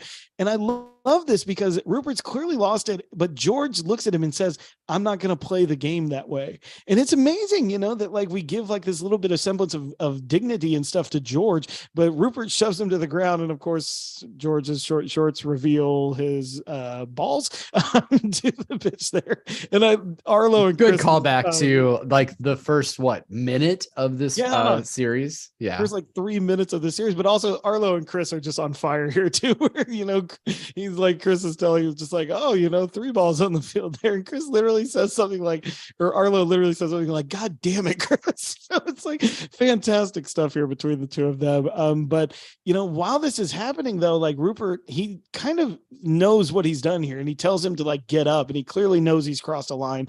And as he's leaving the pitch, the crowd starts chanting wanker at him. And man, you want to think of a callback to like the first episode of this season of this show. Man, how the tides have turned, you know, like Ted is now embraced as one of their own and Rupert is now clearly on the way out there. And I do love at the end of the scene too, that George and Ted share this little nod with each other, that it's just kind of like, nope, it's about on the pitch at this point. So what did you get of all this? Because this is the last we see of Rupert Mannion in the series. How do you think our main villain here, Rupert Mannion, goes out? Well, what I love about it is that a couple of episodes ago, you and I had this argument that Rupert was really going to be redeemed in this, and that he was on his way to a redemption. So what I really appreciate about this scene is that it completely proved you wrong, and it completely proved me correct. And so I really appreciate that, that the writers thought about that in making sure that I had this moment to be able to gloat over you much. And it brings me excitement, much like Barbara when she sees blood on the soccer pitch, and she's so excited. That's actually how I feel about this moment. Yeah, it's pretty good. And hey, you know what? Yeah, Willis, there we go. Well, and there is something to be said where like playing a villain is hard. Like when you have to literally play like an irredeemable villain, right? Like, so the fact that this is Rupert's ending on the show is kind of fitting. You know, he literally has nobody left who, because in a way, the team he loved, the fans he loved, calling him wanker. You know, even like in that public veneer of like charm and affability and stuff, that is his superpower and is completely stripped away now. Everybody sees who he really is. Yeah. And I mean, like, think about even after he's divorced Rebecca and like he's a man about town or whatever, like everybody loves him in that gala, right? And like, so he's just been kind of knocked down throughout particularly this season. But I mean, I think it started to happen towards the end of last season, especially. I mean, God, like he was put to task in that No Weddings and a Funeral episode in a way that was just so incredible. But like, I do think that, we don't get any redemption for the Emperor Palpatine, Darth Vader, whoever you want to call him in this particular. I think he's more Emperor Palpatine. I think Nate is more Darth Vader in this scenario. But yeah, that's Emperor I'm fine with it. Man, he gets thrown down that shaft and resurrected later. Let's not think about that. Anyway, so back on the pitch as the match is closing down, West Ham is owning the ball for that. So the last of the second half, they do a lob that gets Zero out of his position. I don't know about you, Craig. This is like how much I've been watching like football now. Like the second Zero goes out there to punch that ball out, like even Sarah said this too. I was just like, he's too far out. He's too far out of the box. Like this isn't going to go well. And it does, in fact, not go well as they put the ball in and West Ham leads. But Ted is not worried. In fact, he's laughing because he says 14 was offside. Ted has learned the offside rule, Craig. He's finally got there. Roy and Beard are shocked at this. Beard gives him the payout that they established in season 1 of that. Ted checks it for counterfeiting too, which I absolutely love. But a wonderful little moment here that sets up our finale of this game here with 1 minute remaining. They draw a free kick near the box and they're trying to decide what play to run. It's too close to run the Lasso special. It's too long for the Loki's toboggan. And so finally Ted has an idea and he pulls Nate forward and he puts Nate there and he's pointing to him and he hands him an Oscar and he's drawing literally, Craig, to the very first play they try as a team, the very first play that Nate tells him to try as a team, the one that gets him noticed. And it's literally the one which came from Nate and Jamie running decoy through the box. And I tell you, when it started there, I didn't quite get it until I saw Jamie Tart going, me, give me the ball. I want the ball. He's literally doing exactly what I told him to do. The exact same play. And he mimics it so well and just fun. Like there's so many little Easter eggs and so many little fan favorites coming back. I mean, it's what you want. It's what you want in a finale. And like this gave it to us in spades. And this was one of those moments for sure. I absolutely love this.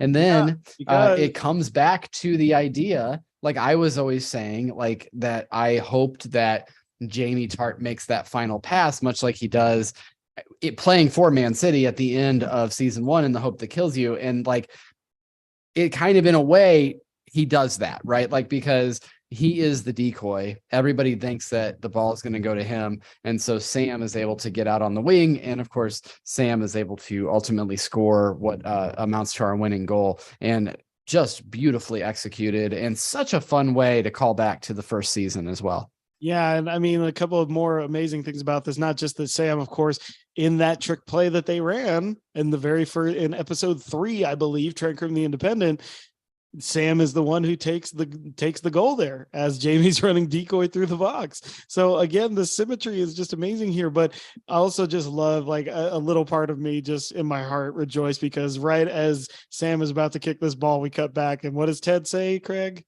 He says, barbecue sauce right beforehand, just the comfort of it all. That is his thing. And as the city and the stadium erupt, I love it. Nate jumps into Ted's arms again, the exact same way he did. And he's yelling over and over again, you used my play. You used my play. I am literally dying, Craig. I am dying of crying at this point. And of course, the referee blows the 3 whistles. The game is over. The fans rush the field and it's a celebration literally worthy of all 3 seasons. Some amazing parts here. Colin finds his fella and gives him a kiss on the pitch. Oh man, my heart jumped there. And of course, I love this little moment up in the stands too, Craig, where Keely is literally telling Rebecca, "Look what you did! Look what you did!" Yeah, that was one of my Tedisms for sure. But it's worth noting here because Keely says, "Look what you did," and then Rebecca responds, "I didn't do that." And then Sassy responds, "You fucking did." I loved it. And they're all so emotional there. But of course, the highlight of it all, Craig, the Wichita State dances back. He's doing the running man in there. And we get the celebration with the team just the same way that this is the very first thing we see of Ted Lasso in this entire series, doing that dance in the locker room with his Wichita State Shockers. Fantastic stuff there. We just needed, I mean, I know we get Chris saying something about white men doing the running man, and that was great, but we needed a callback. We needed SVP to be there too. Like we needed Scott Van Pelt in this episode, I guess. It is a callback, of course, to when Keely says she doesn't know how to react when a grown man beatboxes in front of her in the first episode. So fantastic stuff there. But of course, we don't know if they won the Premier League trophy. We have to learn what happens with the West Ham match. But those sneaky editors, they're fading down on us, so we don't know. And as we fade up, we're at the airport. And Ted is looking over the tabloid magazines. There is a lot of Easter eggs here, folks. So many.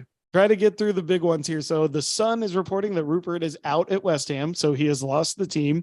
We also see that Miss Cakes is going to be on the next season of Lust Conquers All, a great callback to the Lavender episode in season 2. And we also see that Bex has a book deal for placenta recipes. And I'm gone. I think I stopped eating my cookies at that point. We also see, though, in just an amazing heartwarming scene that Rebecca has indeed sold 49% of the team, but she literally sold it to the fans, not to like some outside capital or any kind of rich donors. Literally sold it back to the fans in an amazing way. And hey, Green Bay Packers, y'all. We also see on there that Shandy has indeed launched the Starfucker app and that it is apparently had some great success. She's got a cover story there. And then we also see that Zava is once again returning to football and he's coming back to play for LAFC, who is, of course, here in the States with the MLS. And the quote underneath that, did you see what the quote was? Because it's pretty amazing. Literally, they quote him as saying going to LAFC with, quote, "They love avocado toast here." Perfect. Excellent. Perfect. But yeah, so I do also love that Ted, when he's paying for this, he tells the attendant at the booth, "I appreciate you." Of course, one of the things we always have to call out. But then we get the return of the Aussie kid. He's back. He's there. We do. Hey, so one more that you didn't point out. Our boy Mo, Judy Lamour, says Zero is going to be in a Van Damme remake. That's one of the other articles that's in there too. Yeah, it's in the it's on the Zava cover, I believe. But that's another one to call out. But yeah, we get our Usty guy.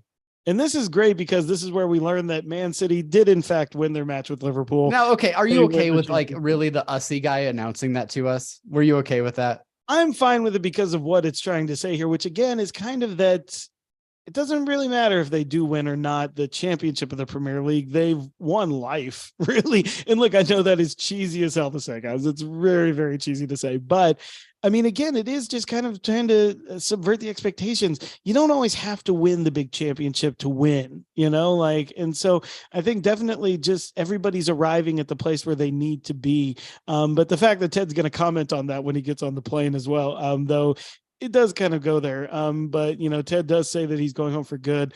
And what my favorite little throwaway line in this whole episode is, Craig, did you catch this one here? Like when they're saying bye to each other, literally the kid says what he always says, which he says wicked.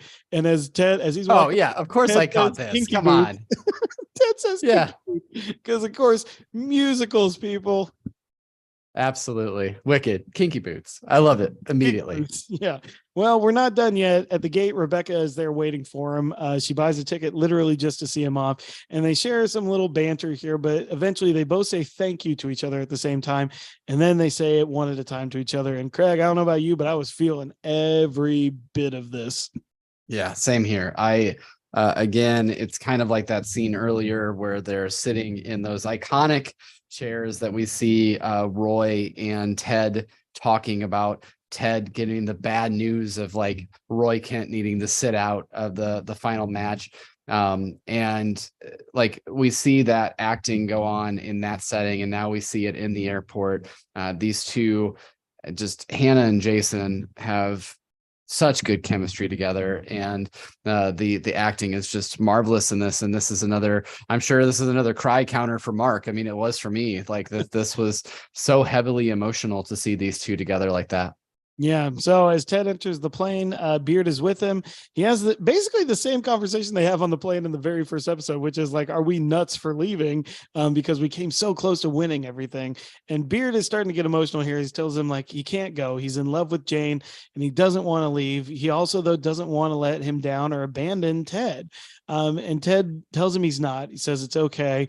But he doesn't think they're going to let him off the plane now that the door's closed. So he splashes water on his face and claims that his appendix is bursting. He winks as they wheel him out. And the flight attendant asks Ted if he wants to go to the hospital with him. And he's like, "No, I'm fine." And she literally walks away saying, "What an asshole he is," which is pretty fantastic here. But before any of that happens, Craig, we've got our answer. What is Beard's first name, my man? Willis. Willis Come on. Beard. I kind of like it. It fits. It fits. And now is Beard his last name, though? We still don't know that. I'm going to assume it's Willis Beard, which is because it's just a fantastic name. But okay. Definitely could have been a general in the Civil War. But this is a really, really fun little moment here that they get to share. And of course, as we all suspected, Beard is in fact staying there in England. And so now, I'd always said that I wanted the final song of Ted Lasso to be Guiding Light by Mumford and Sons. If I couldn't have that, Cat Stevens' Father and Son is a pretty damn good backup.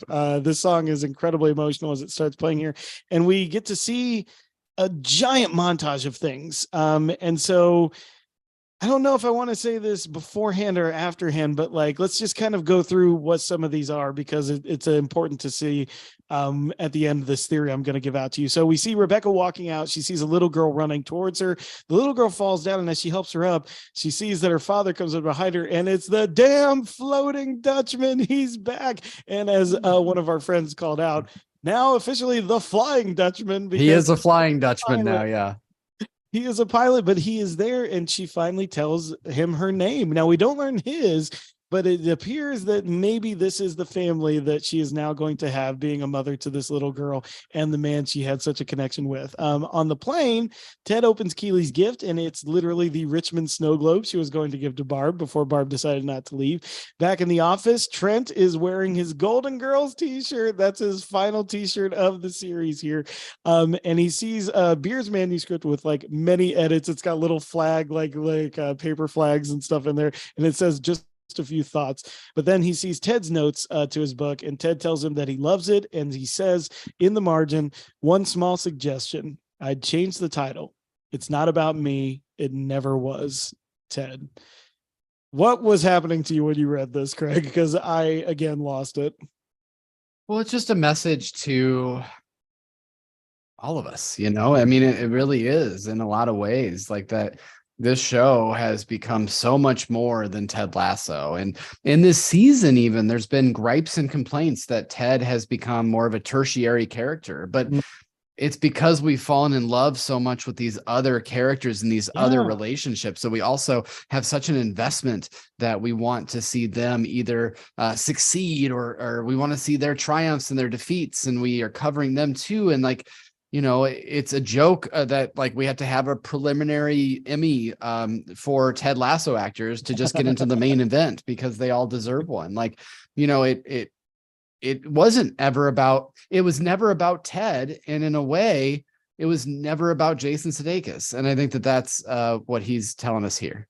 Yeah. And I think it's also a message to us fans. It's just and it's what Jason or James told us that Jason told everybody at the end. And it's just it's time to carry it forward. It's not, we don't have to live in this space anymore. Now we can take this message, take these vibes, take these feelings and take them out and make the world a better place. And, that's a message to us. So as we keep going here, we see the Well, real quick, I did want to point out, Mark mentioned it in the chat here, but I did also just see it in our PBB Facebook page as well, that people are surmising that the same little girl who played young Rebecca is also the Flying Dutchman's daughter as well. Yeah, I'm unsure, but I see possibly. I mean, it definitely looks, they look similar. I'd have to look at the credits and whatnot, but that's something that is certainly brought up. So maybe Mark can tell me if that's confirmed in the chat or if that's still speculation at this point. He can do my research for me. Thank you, buddy. I appreciate it. But go ahead, continue on. We're almost through this episode and then we got to get to our segment. Buddy, I'm looking at our time. We have already gone 104 minutes on this thing. This is incredible. We're going still there. Okay, so we see that KJRP is now KBPP. KJPR is now KBPR. So obviously Keely and Barb now partners in their PR firm. And it looks like the old crew is back together and working like a charm. I definitely saw Dan there, so he's at least back. Rebecca back at the Nelson Road welcomes the new manager, Roy freaking Kent. He is the new manager of AFC Richmond. And in the office, Roy hangs a picture of some of the breasts that Phoebe drew in season 2, but with a little piece of tape over like the nipple region, just like Ted was doing to Keely's picture in Jamie's locker in the first episode. Pretty fantastic there. Nate, we see, is sharing a meal with his family, including Jade at Taste of Athens, and they got the window table, all of them there in the window table. And they look so happy. They do. His dad walks up and pats him on the back. It looks like everything is right there. His dad seems so proud of him. Sam, we learn, has indeed made the Nigerian national football team, and he is beaming with pride as he poses for a picture. This one killed me, Craig. Jamie goes to see his dad in rehab, and they're sharing some memories over some pictures, and it definitely looks like both of them have arrived at a good part. And then we see the team sharing a cookout together. Now, was this the Higgins house? I'm guessing that it was, because they were cooking on the grill. I think Higgins was in this, but basically the whole team is here, including the Flying Dutchman and his daughter. They're there. And now it seems like if this is the Higgins home, it's bigger and more popular than ever with the team. Then as we go back to the Crown and Anchor, Jeremy and Baz and Paul, we see have purchased one share of the team, and we learn their last names. What do you think of these last names here, Craig? Quite flowery, right? I am guessing. What was it? Primrose and Jeremy Blumenthal, Baz Blumenthal, Primrose, and Paul Lafleur. Yes, I love it. I love Pretty fantastic stuff here. We're okay with the LaFleurs over here, and yeah, absolutely in Packer country. Yeah. Well, we also see there that May has bought a ton more shares than the boys had. So, and then we get this great nod, Craig, to the Cheers finale. If none of you have watched the TV series Cheers, please, it's one of the best comedies of all time. But we get this great little nod here because May reaches up to adjust the portrait of the Native American chief Geronimo on the wall. And this is, of course, a nod to the final episode of Cheers where Sam, before he delivers his iconic line of "Sorry, we're closed," he adjusts the same picture of Geronimo on the wall. And for those of you who don't know the show, there was an actor on the show in the first couple of seasons, Nicholas Colasanto, who played the character of Coach. He actually died in the middle of filming, I believe, season 3 of the show. But that picture of Geronimo was something that he had with him all the time in his dressing room. And it was kind of like a way in that episode for Ted Danson to kind of pay homage to Nicholas Colasanto there at their final episode. So a wonderful little callback there. And of course, the reason why we think this is relevant is because Jason's uncle is in fact George Wendt, who played Norm on Cheers. So maybe a direct callback there. Who absolutely knows there. We also see Trent is holding a book signing for now what's called the Richmond Way at the bookstore. And we also see, if you look underneath there, it literally says like with a very short foreword by Roy Kent. So that's pretty fantastic. Then we see Keely bringing Rebecca a proposal in her office for starting a Richmond women's team, which is awesome. This is something a lot of spin-off, perhaps. Who knows there? We then see Roy looking at an army man on a desk, and we see that this is Sharon's desk and that she is having a session with him as she is now the head of mental health and emotional well-being for AFC Richmond. So Sharon has once again landed there at Nelson Road. And then finally, we see Nate pasting the Believe sign back together, and he and Beard and Roy hang it in its rightful spot above the coach's office. And as the last thing we see there as well is that Jane and Beard are getting married at Stonehenge. The entire team is there. Jane looks like she's pregnant. And we see that also the couple from Beard After Hours is here, the ones who give him the pants and that are trying to conceive a baby. And we see that they have a baby now, and they're at Beard and Jane's wedding. Lots of stuff there, Craig. What do you think of all of these things before I ask you my big question? Holy moly, you put me on the spot for everything here. I mean, it was just like so much that went on in those little montages and those little scenes. It seemed like they tried to help us wrap up a lot of these loose ends. The ones that stuck out to me that mattered a ton, Sam making that Nigerian team. I don't know what happened to Edwin Akufu here, but I was hopefully he's very not a billionaire happy anymore. Yeah, I was very happy to see that. Nate at Taste of Athens in the window seat with his entire family, and they're all celebrating because we know that Nate's family really goes there for special occasions as well. That meant an awful lot to me. Maybe an engagement, perchance. Yeah, maybe. And of course, putting the believe sign back together. Those were the ones that like really hit me in the feels. But I don't know, Jeremy. This is where you and I go into slight conspiracy theory land, because are you about to tell me that perhaps none of this is real? Here's why. Okay. I don't know if this is true. I want this to all be real. This is what happened to these characters in here. But when we see Beard and Jane's wedding, Ted isn't there. He's nowhere to be found. And he'd be there. I mean, everyone is there. The redheaded lady and like the guy who I thought was Brett Goldstein in makeup. we're both there, you know? Yeah. So this is a theory that Sarah told me. I don't know if she got it online or something like that, but could it be that because right after we see this wedding scene is when Ted kind of jolts awake on the airplane?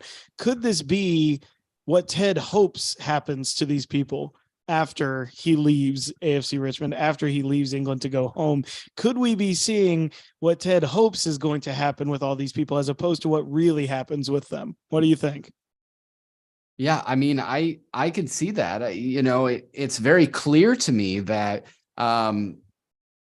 that this is a distinct possibility because of the way that they filmed it and like the way that he wakes up when he lands in the States. And especially the Beard's wedding thing kind of has this filter on it in a way that makes it seem like it's in a dream state more so than some of the others that happen. And, you know, like these are things that like we as fans wish would happen, but we're not necessarily like, again, like how does Sam make the Nigerian team if Edwin Akufu's still out there and he is trying to block him and at every pass, you know, like there's things that happen in here that you can see as very reasonable to happen, but I don't know, man. I think it's it's at least worth like thinking. I mean, I don't want it to be true, and in my mind, it doesn't have to be true, but I think it's at least worth discussing for sure. I think it's one of those things that would be like, if you want to go down that road, you can.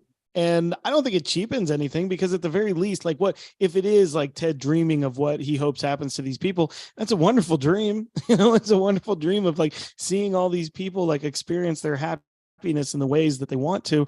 And if you want to go down that road, fine. You know, there's nothing wrong with that. And there's nothing that's inherently going to like cheapen it if you want to believe that. I'm with you though. I personally want to think like this is what happens to them. And the whole Beard thing, I don't know. Maybe he just couldn't get away. Maybe the camera is Ted in that situation and he's just looking out at everyone. I don't know.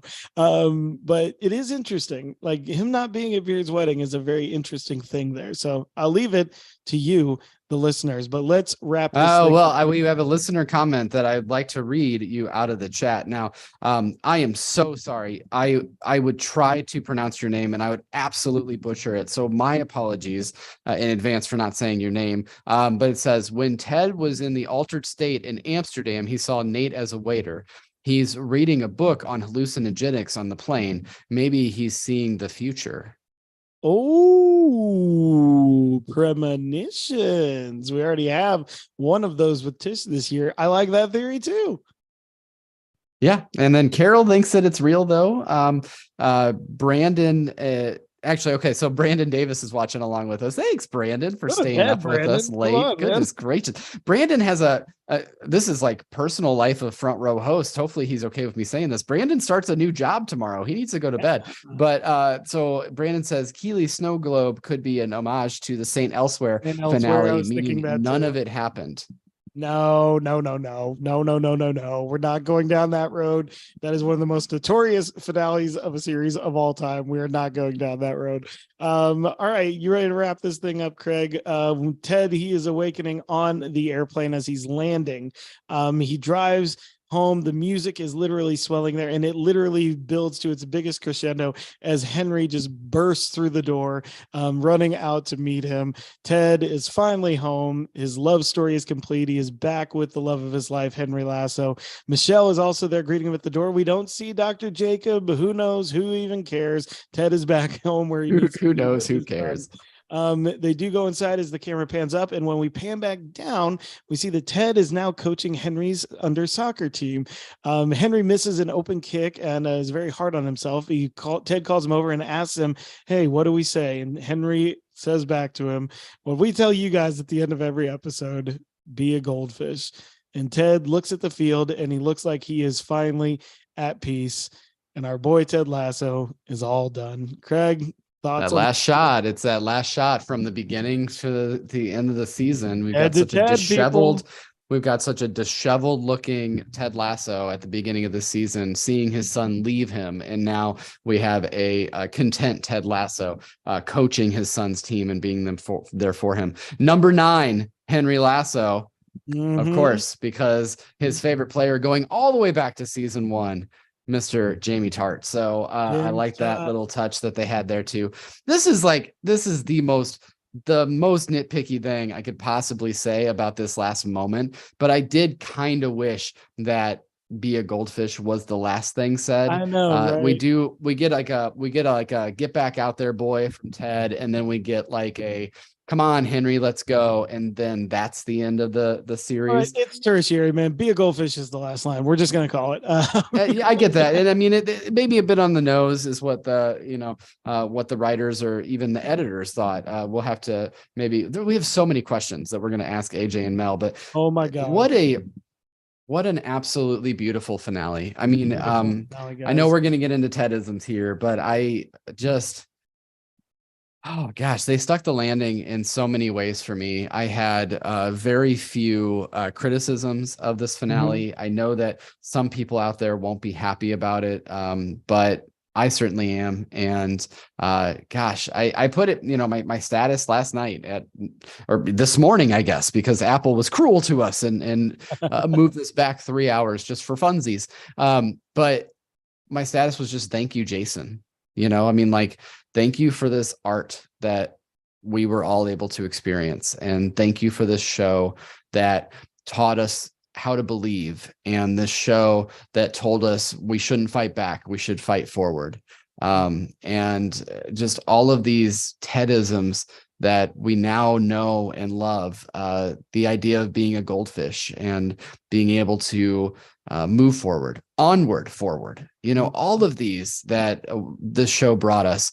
Just incredible stuff. And I thought it was a brilliant finale. I'm right there with you. I'll give my final thoughts here in a little bit, but I want to let Larry out of his cage. I think it's time for some Tedisms, Greg. What do you think? Yep, let's do it. It's just like the slowed down version. Tedism. For each week we share biscuits of truth. I don't know why it's so slowed down. It's because, like all of us, we want to stretch out this episode so that it never ends. We are almost right at the 2-hour mark already, and we're just maybe Larry's just really, really tired. All right, Greg, why don't you hit us off here? All right.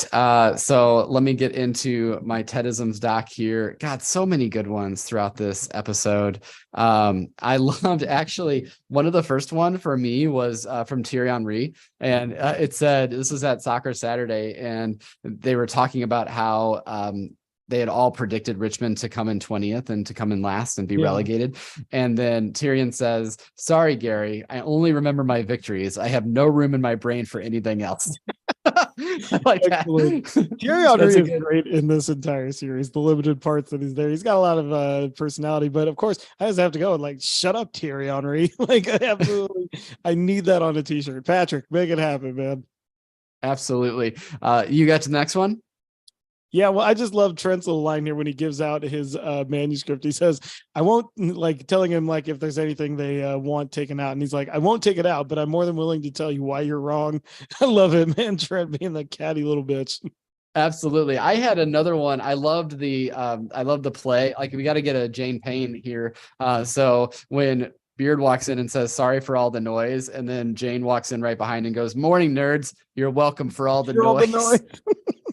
And then you said it earlier, but the reviewer that said we take our Tedisms too much, but I did like the Ted saying to Beard, good thing you have dual citizenship. And he says, actually triple. Vatican City is a country, baby. Bye-bye. Yes, indeed. When Trent tried to freak out on me about reading his book, he says, "Look, like Trent, I know folks are divided on the actual police these days, but all human beings are opposed to the laugh police." I love that too. That was fantastic. And then the next one I had was from Leslie Higgins. You made reference to this one, but he's talking about the heated seats, and he says, "Oh, they're amazing in February. You see, I accidentally turned mine on last summer, and it nearly melted my bottom crack together." My bottom crack. British listeners, please let me know. Do you call it your bottom crack? Is that a thing? Please, you need to immediately message me on Facebook or something and let me know, okay? Because I need to know, is bottom crack a thing? Because I love it. Yeah, exactly. Well, one here from the emotional scene with Jason and Hannah. She says, "But I just want you to consider the possibility that this is your home." Man, that one got me so hard. And of course, just all the ones we already said. Would you please stay? I just had to try. It's funny because you're taking some of the more heartbreaking, serious ones, but I wanted to go back to Rebecca and her mom with May, and May asks what she would need or what Rebecca's mom needs. And she says, "I just want some peace of mind for my daughter and all of her generation." And then May responds with, "Oh, it must be so awful for him lying there at night, haunted by how fucking easy they've had it." Like, yep. Oh, God, I love that. And then I also love at the end of the really emotional scene with Rebecca and Ted. And Rebecca says that she is going to be traveling abroad or thinking about it. And she goes, I was thinking I should travel abroad. And then Ted goes, "Oh, like eat, pray, love style." And she goes, "More like drink, sleep, fuck." The sequel we all need to see, everyone. Pretty fantastic. I jumped straight down into the Diamond Dog scene there, but like Trent's line legitimately is, I don't think we change per se, as much as we just learn to accept who we've always been. Pretty fantastic. But you want to take Higgins's truth bomb there verbatim? Oh man. Let me see. So I have it all written out here. It says, "Human beings are never going to be perfect, Roy. Best we can do is keep asking for help and accepting it when we can. And if we keep doing that, you'll always be moving towards better." God. Like that, I mean, really, like that epitomizes Ted Lasso in a couple of sentences there, almost better than anything else that's been said by any other character in all 3 seasons of this show. It's just remarkable. For real, though. I got to call out Sassy again, but in all seriousness, I do wish you the best because you are the fucking worst. Amazing there. But then it's straight up just like old school Tedism here when he's talking about right before the match. He says, "Because I'm like Michael Flatley at 11:59 p.m. on St. Patrick's Day. I'm all tapped out." Yeah, absolutely. During part of Ted's big speech, when he says, "We don't know the future. No, we want to be here right now." That's, living in the moment, be a goldfish. That's the kind of like growth mindset that the positive psychology that's coming back into and has always been a foundational bedrock of Ted Lasso.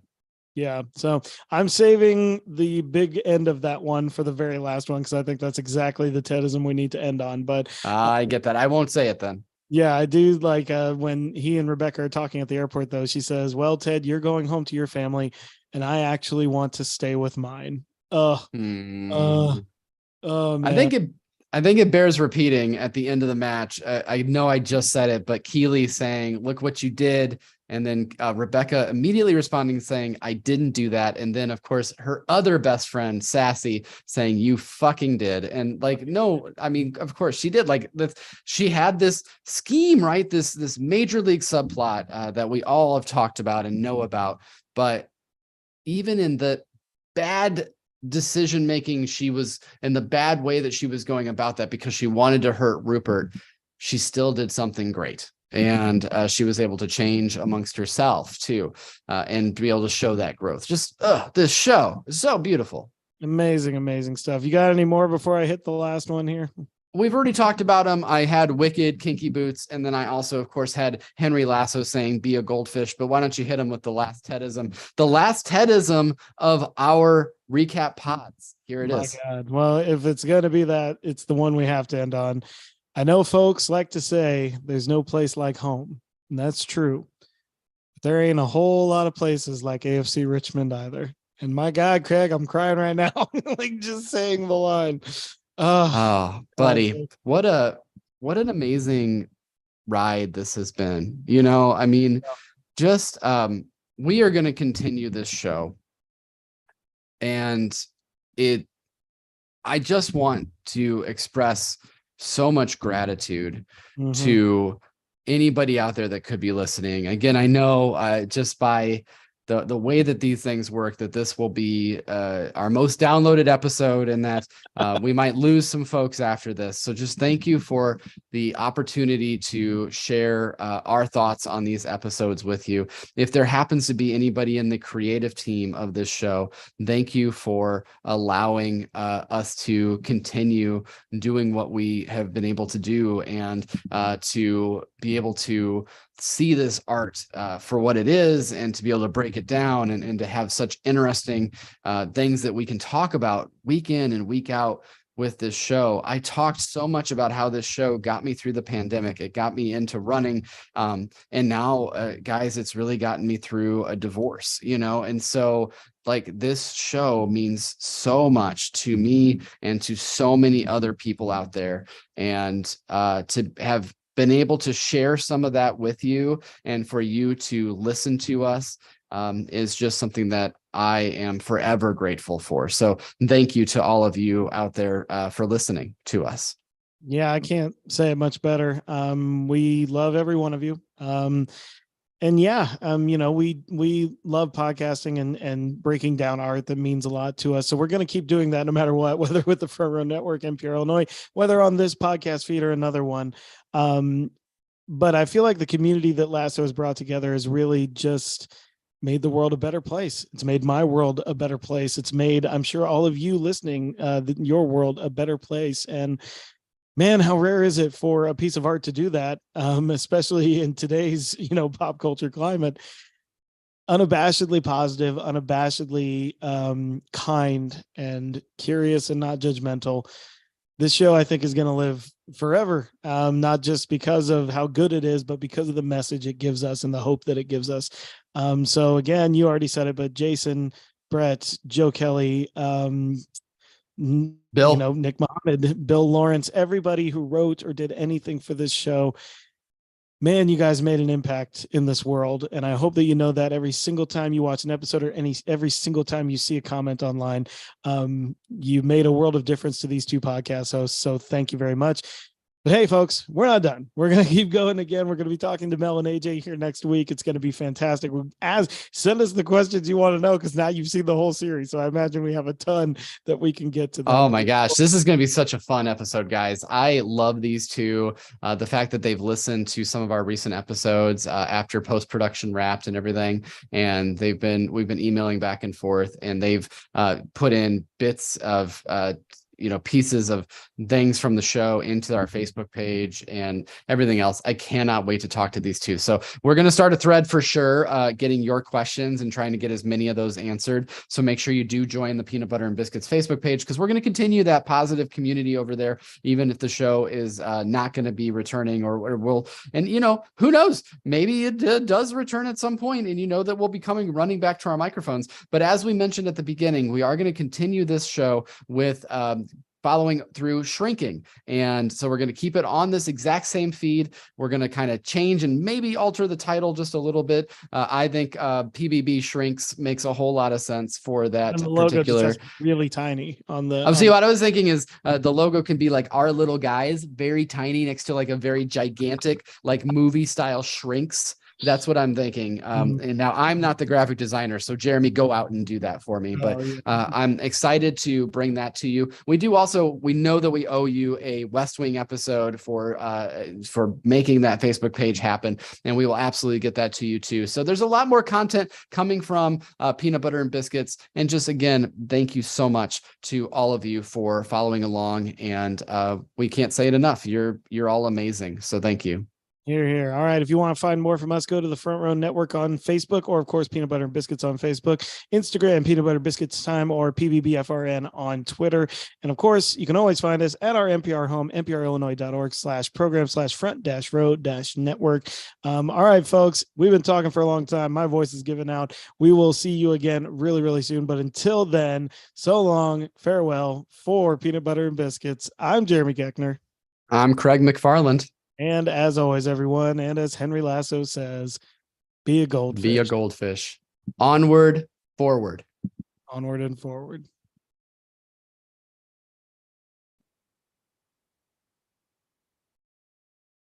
Woo.